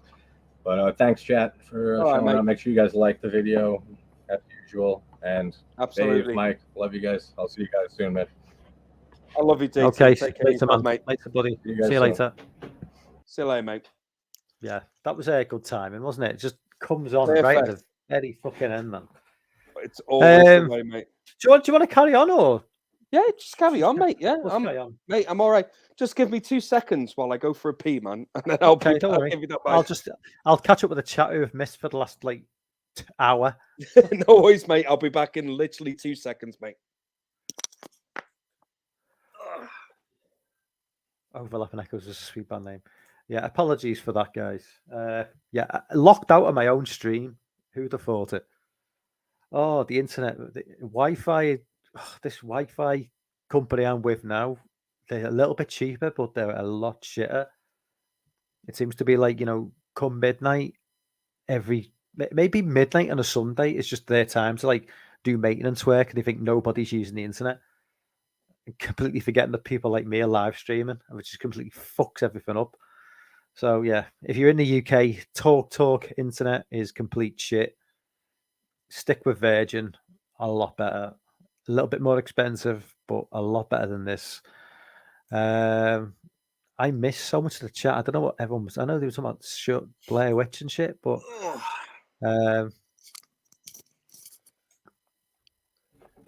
okay, we all good? All good, mate. Okay, so yeah, emptied out. I think some of the stuff was going to cover. I think you already maybe covered a little bit with JT. So it's not like he's missing out too much, but going into basically what I wanted to go into is kind of what your highlights of 2022 were in terms of movies, not necessarily horror movies, but in terms of movies in general. Yeah, movies in general, because I did a stream, we did a stream with JT and Alexei the other week talking about, what we did our top 10s of 2022, biggest disappointments, worst films. So, so I was just curious to get your opinion, because obviously, you covered a lot of films over the last year, and what some of your highlights really? Oh, I'm trying to think back to where. Well, I think I would definitely say my favorite movie of last year was Batman, the Batman. Yeah. Hands down. I still haven't seen it. Oh, you haven't? I've still not seen it. Why? What's stopping you from watching it? I'm not a massive fan of. I've seen most of the Marvel stuff, but when it comes to DC, this new sort of the way they've gone with the whole way they've planned it out, and the way it's the what's the word I'm looking for? What Marvel has in terms of the way it all comes together nicely. There's no the word escapes me. There's no continuity to it. Okay, that's not really the word I'm looking for. But there's another word, a better word. But it's just a mishmash of so many different things where it's never really had any sort of I understand what it continuity or anything like. Yeah, there's a better word, and I can't think what it is. Yeah, but the way you've had Joker, this Batman, you've had Ben Affleck's and it's. I'll be honest with you, Mike. I don't need that. Marvel have done it well in what they've done, but I've fallen off the Marvel track a little bit. I'm bored of it now.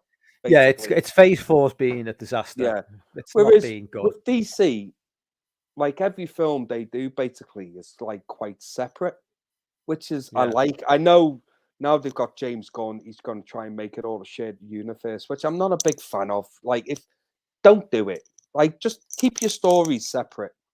I feel, and I feel like the Batman last year with Robert Pattinson and also Robert Pattinson being Batman was a worry.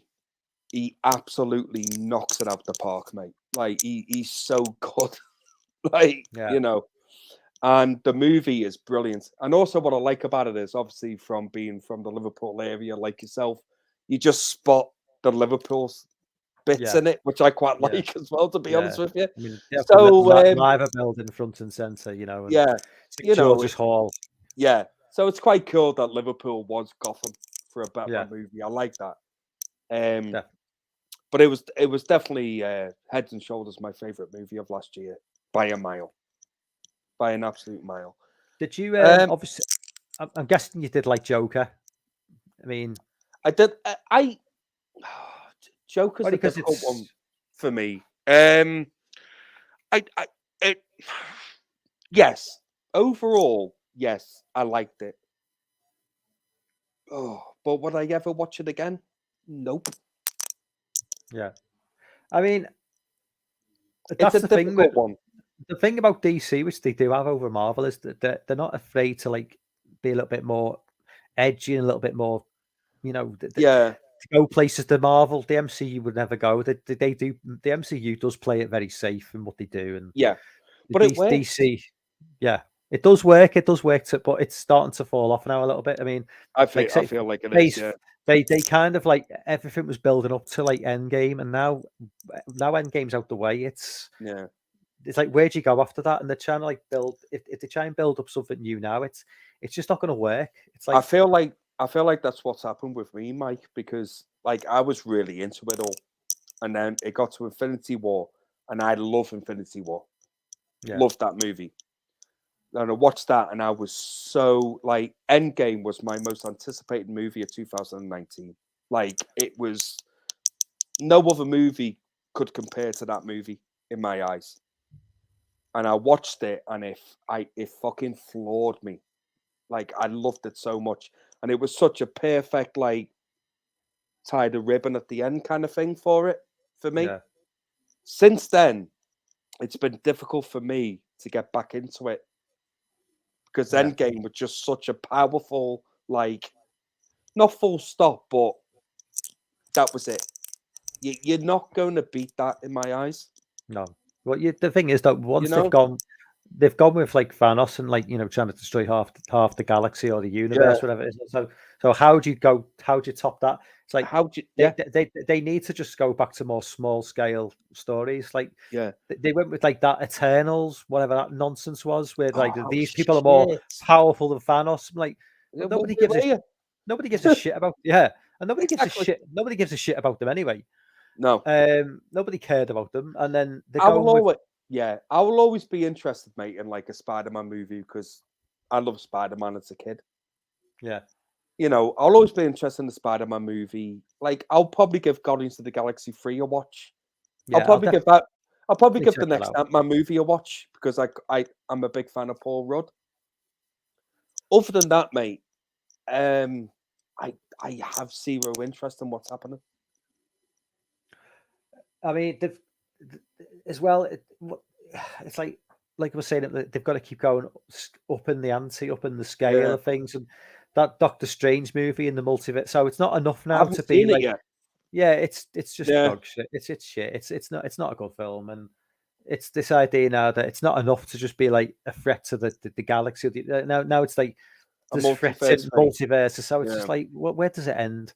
Yeah. And I like the idea of the Spider-Man movie having the whole multiverse angle just to bring in Tobey Maguire and Andrew Garfield.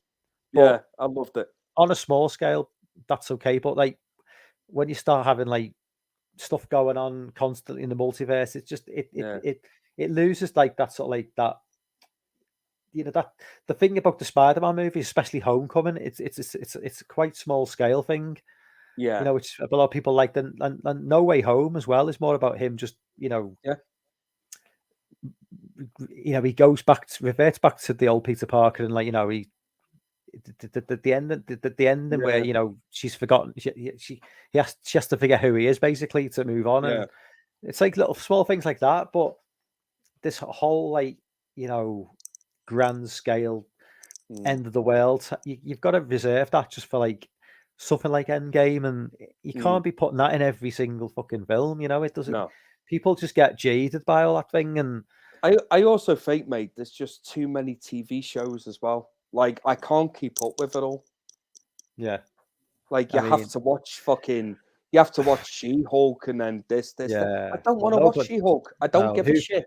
Who does want to watch She-Hulk? Exactly. Really? Does anybody want to watch She-Hulk?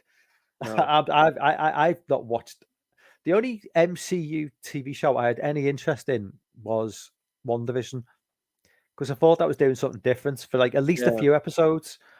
It felt like a bit like Truman Show-esque. And then that kind of like once it was revealed to what was really going on, then I kind of like lost interest a little bit. Anything else from the MCU I've TV wise I've not watched. The Star Wars, what they're doing with Star Wars now is just, they've just completely killed it, in my opinion. Disney have just completely destroyed the Star Wars universe, in my opinion. I've got no interest. I mean, I think Andor looks interesting, but like the whole, like, I thought Mandalorian was just boring as hell. A lot of my friends who were Star Wars fans, I'm not a Star Wars fan whatsoever, like at all. They love Andor, like all of them, and they are big into Star Wars. Yeah, it's the something I think I'd be interested in. It goes more into like the details about the Empire, and small, like, you know, the bureaucracy of it. It sounds very boring on paper, but I think I'd like it. I'd rather see that than just like the Mandalorian going around for like 2 seasons with a baby Yoda just doing missions, and that Boba Fett show was just utter shit. To be fair, Mike, you're the only person I've heard not like that show. No, I don't like everyone seems to love it. Hated it. I've hated everything the MCU. I've not the MCU. I've hated everything they've done with Star Wars, pretty much, which is Disney. I think it's just been pretty much just pretty awful. And I mean, I think the problem is though as well with the Star Wars franchise, a lot of people now are starting to look at the George Lucas prequels with like rose-tinted spectacles because of like how bad the Disney films are, and not forgetting just how bad they were, because they were terrible as well. Yeah, they were shite. There's not been a decent Star Wars. In my opinion, there's not been a decent Star Wars film since like Return of the Jedi, and even that had its flaws. You know, it's a franchise that lives on a. Did you not think Force Awakens was all right? It was okay, but it did the job, didn't it? Yeah, I still wasn't overly keen on the way they just killed Han Solo. You know, no, but that was what Harrison Ford wanted. Well, he doesn't even like the Star Wars franchise. No, Harrison Ford doesn't like anything. I'm worried about Indiana Jones. Oh, that'll be terrible. That'll be terrible. Do you really think it will be? Yeah. Do you know what? I'm starting to feel the same as you, mate. It's just all this is going to be. Is this going to be Harrison Ford? I don't Ford, want it to be though. Just wandering around like a silly old man, and then his young, better, smarter female version will replace him as the smarter, better Indiana Jones, or in some way anyway. You know, it's like he's going to be like the silly old guy who just. I hope it's not like that, man, because look, it probably will be. Indiana Jones is fucking Indiana Jones. Like they can't do that to the character. Like they can't, you know. That's just Lorne's got an opinion on the Marvel films. He says, good drama is always an analog for the challenges of our real world. Iron Man works in a post 9/11 world because the villains are extremists, and the military industrial complex. The Infinity Endgame thing is a meditation on morality in a world of limited resources. It worked. But the multiverse villains, there's no real world connection at all, so the drama seems distant and false. Yeah, I mean, I get that. I would completely agree with that. Yeah. Yeah. Yeah, I mean, it's as much as it's fantasy, when you do base it on like real world situations, you can at least relate to it. When you start bringing in galactic fucking it becomes a bit too much. They need to write based on our fears and ambitions and exaggerate for the superhero genre. Dan says, I have as much enthusiasm for the next Indiana Jones as different Avatar 2. I've not watched Avatar 2. I've got no intention of watching it. I hated the first film and I've no interest in that. My mate, major money though. Yeah, my mates have gone to watch it and they loved it. But they were also massive fans of the first movie, which is I'm not. Yeah. It's weird. It's kind of the money it made, the first film, and then to go 13 years, and it didn't really create any sort of like lasting legacy in it. It just kind of came and went. Obviously it did amazing money, but it's not like the MCU where it's got this extended universe thing going on. I mean, I think there's some sort of theme park at Disney World, not Disney, but one of the theme parks in America, but it's not like the Harry Potter franchise where you've got multiple movies or the MCU. It's not like there's a best-selling book series about it that I'm aware of. Maybe there is. But I don't think there is. There probably is. But then, who knows? But like, even if there is a book series, it's certainly not well known the way Harry Potter is. But the fact they've just dropped this new film and it's doing like it's probably going to go and make over $2 billion. Probably. It says something about that name. Yeah, I'm made up for it in the sense because used to working in the cinema. I'm glad the cinemas are starting. People are going to the movies. Yeah, just to keep cinemas alive. We need cinemas. We need them. So I'm made up that it's actually cinemas are busy with this movie. It doesn't matter what movie it is. Just keep going. Support your cinemas. Yeah, I mean, I try to go as much as I can, but it's going to have to be something that really justifies paying, because you'll know yourself. How much is it now? For an adult, you're probably talking about £11. Yeah, it's expensive. It's a lot of money. If you're paying for popcorn and drinks, you're going to be talking. You're talking a couple of people. You're talking 40 quid. Yeah. So. I mean, I try. I mean, I'm not perfect. If I'm going to cinema, I will probably take in my own drink. Don't blame me, mate. I do usually get the popcorn because the popcorn is part of that. A drink is a drink. Coke is Coke. You know what I mean? It doesn't matter if you get it from them or you get it from them. Popcorn is freshly made popcorn. It's something you can't recreate from buying it in a shop. So if you want that really want to get that cinema experience, then I do tend to get the popcorn. Well, I'll be honest with you, mate. Like, working at the cinema for 15 years and knowing it, popcorn, the money, it's not worth it. Like, it's extortionate what you're paying. Oh yeah, absolutely. But if it's what keeps the cinema going, it's not cinema tickets. It's not. I've heard that before. Literally, popcorn sales, mate, keeps that business running. Yeah, seriously. So that's why they're so extortionate. Yeah, because I think Lorne said that as well in a previous stream. He said it's true. The concessions, that's where they make the money, and not the sale of the ticket. Oh, it's not, because I always remember when I was working at cinema, and I can talk about it now because I don't work there.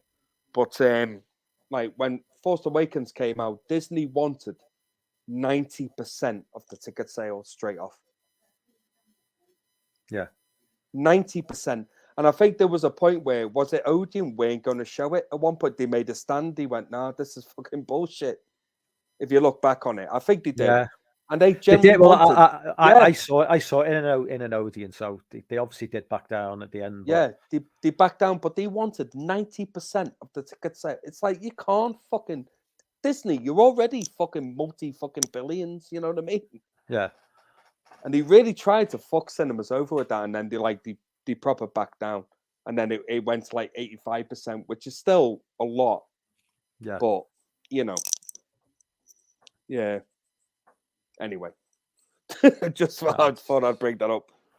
No, I mean, I can talk about it now. I don't know. Like, obviously, you've got more of a knowledge of how things work with cinemas in terms of like how they make the money. I mean, I didn't know that Disney even had the power to do that, but obviously, basically, well, at the end of the day, the movie is their product.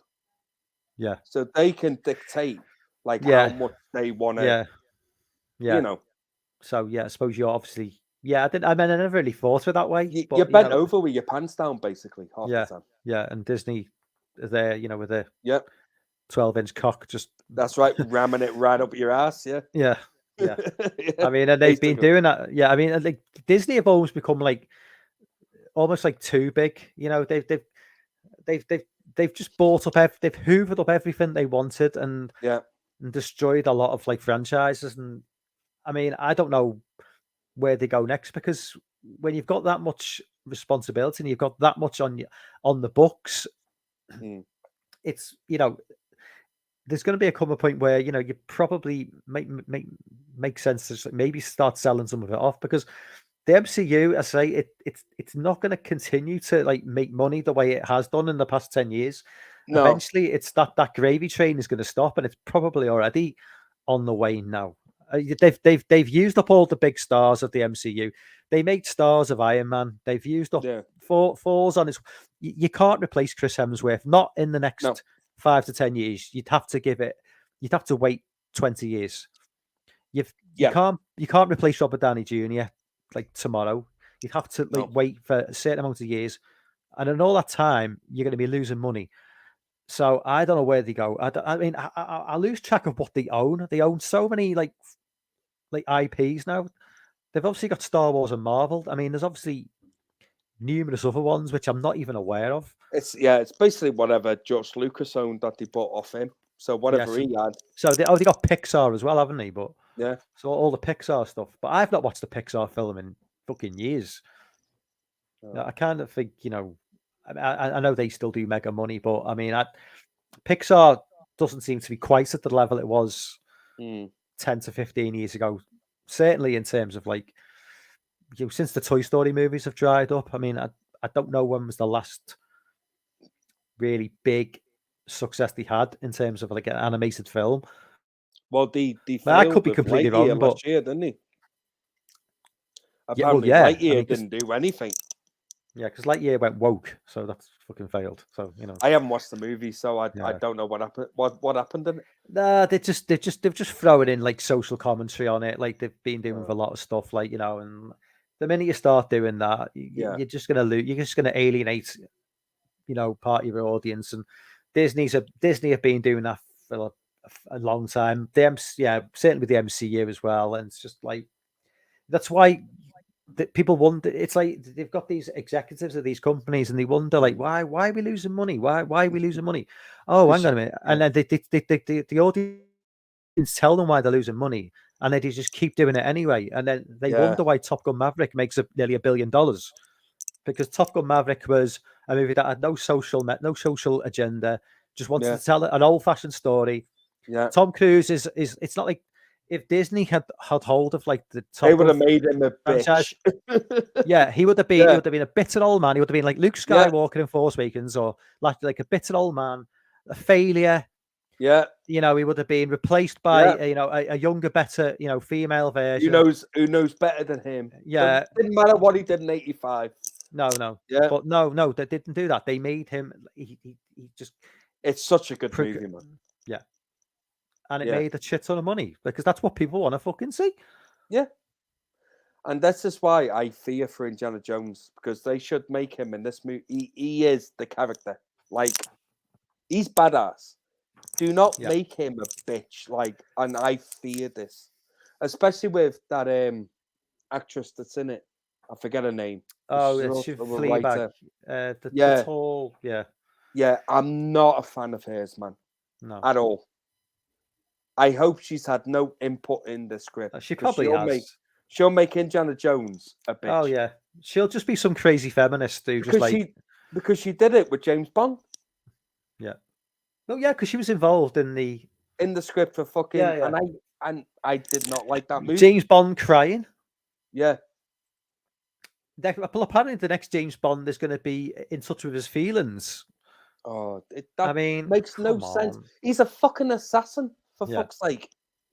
It makes no sense. He's a cold-blooded killer. Simple. I mean, It wouldn't surprise. I mean, they wouldn't make James Bond a woman, but nothing would surprise me in this world. Now, well, it would make no money if that happened. In terms of like who they want to have as James Bond, I haven't got an issue with him being a black guy or an Asian guy. If Idris Elba was 10 years younger, get Idris Elba in. He's too old now. Unfortunately, he's 50. Yeah, but if Idris Elba 40 would be perfect as fucking Bond, man. Yeah, it's not a race thing. But I do draw the line at like having a woman as James Bond. The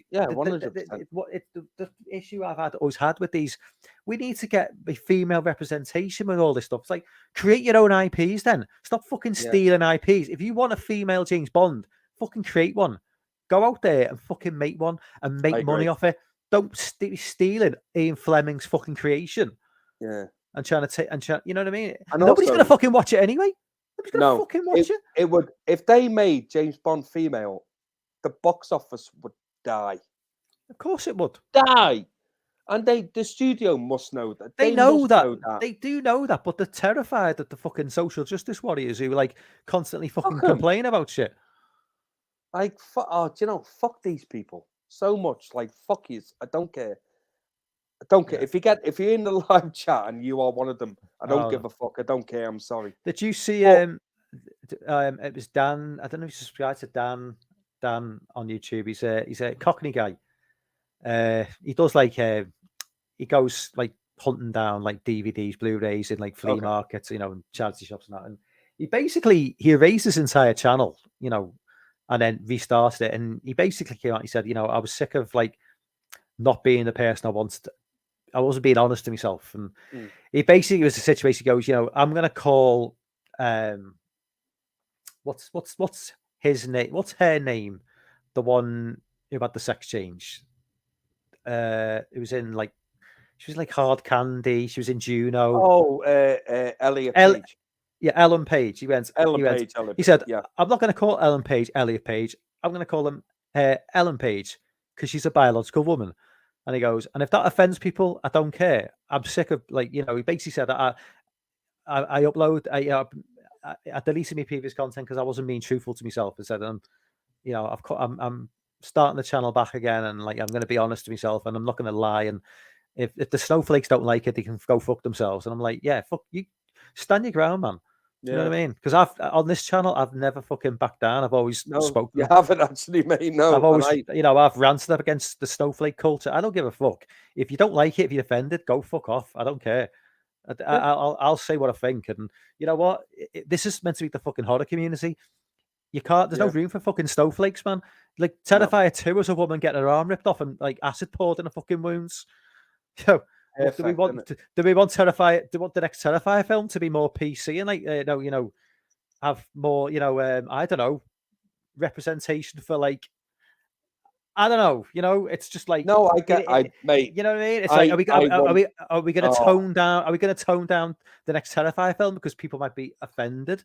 I 100% feel you, mate. Like because I feel your frustration, like so much. Well, it's not that. It's the thing is though. It's like the people who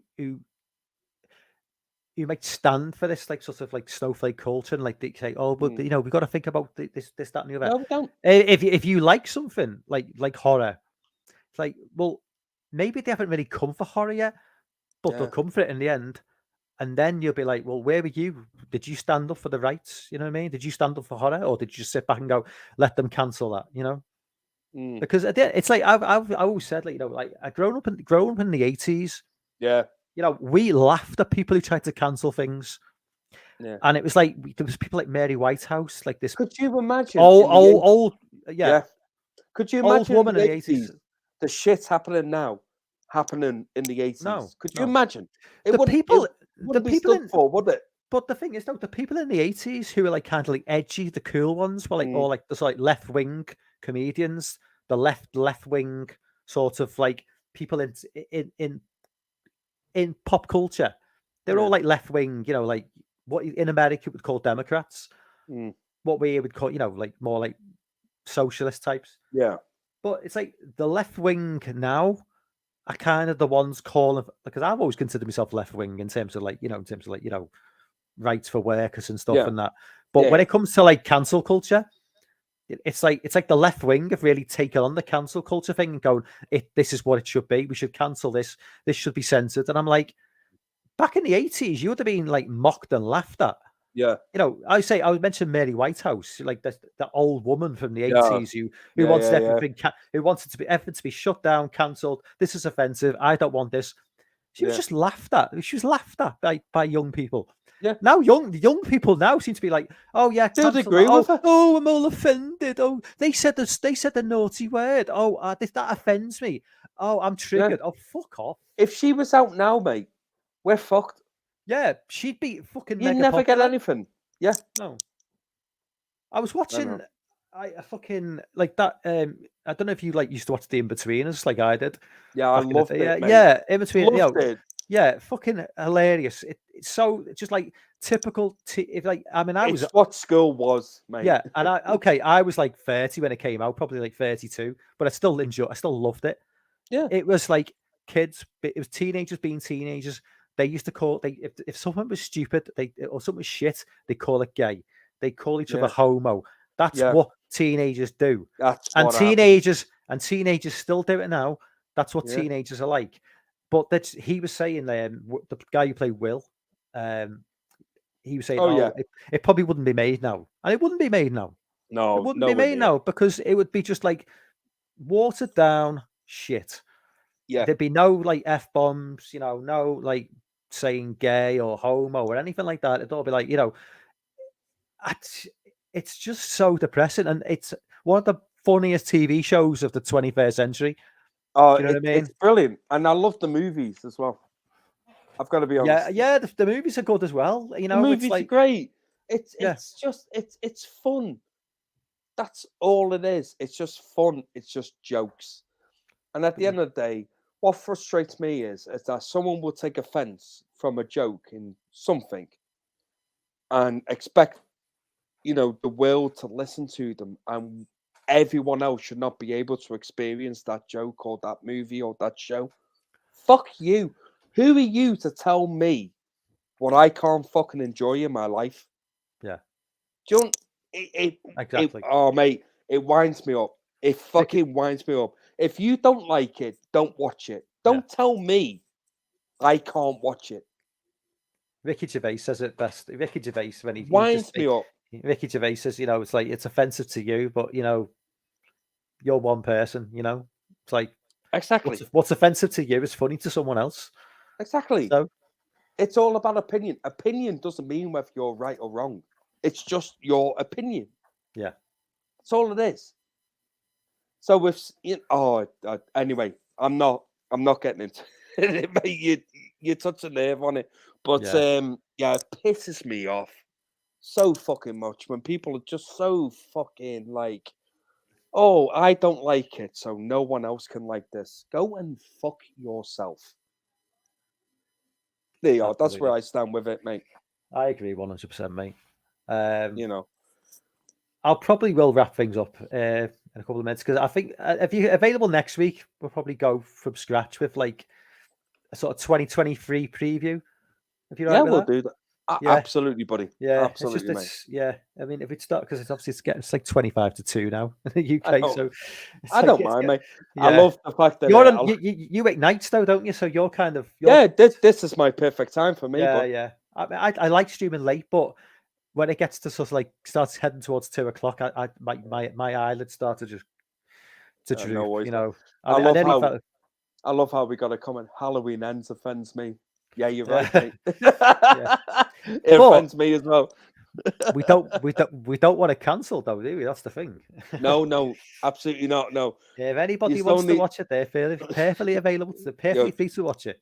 Perfectly free, but it's fucking awful. But you can watch it if you want. Anyway, so I'll wrap things up now. The chat, thank you very much for everyone, and apologies for like going missing for like 45 minutes. You've done a sterling job there, keeping things going with JT. Oh, don't worry about it, buddy. I had no idea it was still. I thought the stream had ended because no, we were still chatting away, mate. Yeah, we were just because I don't know how StreamYard worked because it dropped for me. I assumed you thought it dropped for you as well. Yeah, and then I went on my phone. I'm like, they're still they're still talking there. I'm like, Yeah. I'm like, so there's me in the chat to my own stream going, I can't get in. It's like, it's just like, but oh no, yeah. boys, buddy. Do you know what, mate? It's been a pleasure, and it's been cool talking to you again. It's been a while, man. Yeah, it's been. We'll have to make it a regular thing, man. You know. Yeah, absolutely. Every time hit me up anytime you're available, and we'll make it like a monthly thing if possible. You know what I mean? Because there's always plenty to talk about. Anyway, and also I'm open to be in Liverpool soon, mate. So we got to meet up and have a beer. Oh yeah, too right, man. Yeah, just DM me, man, and I'll make me way. I'll make way into town. Yeah, definitely. We'll get pissed. Absolutely, mate. Yeah, absolutely. Anyway, chat. Thank you very much for everyone jumping on. Thank you very much, everybody. Yeah, I'm gonna be. You're in. So I'm live on Video Tasties channel on Friday. Yeah, I'm Jason Saturday Takes Manhattan. night. What's on? And you're Saturday for Roadhouse. And Roadhouse, mate. We'll be, and then we'll both be back, probably with JT next Sunday at a similar sort of time. But for everyone who jumped on, I will see you guys later. Good night. See you later, guys.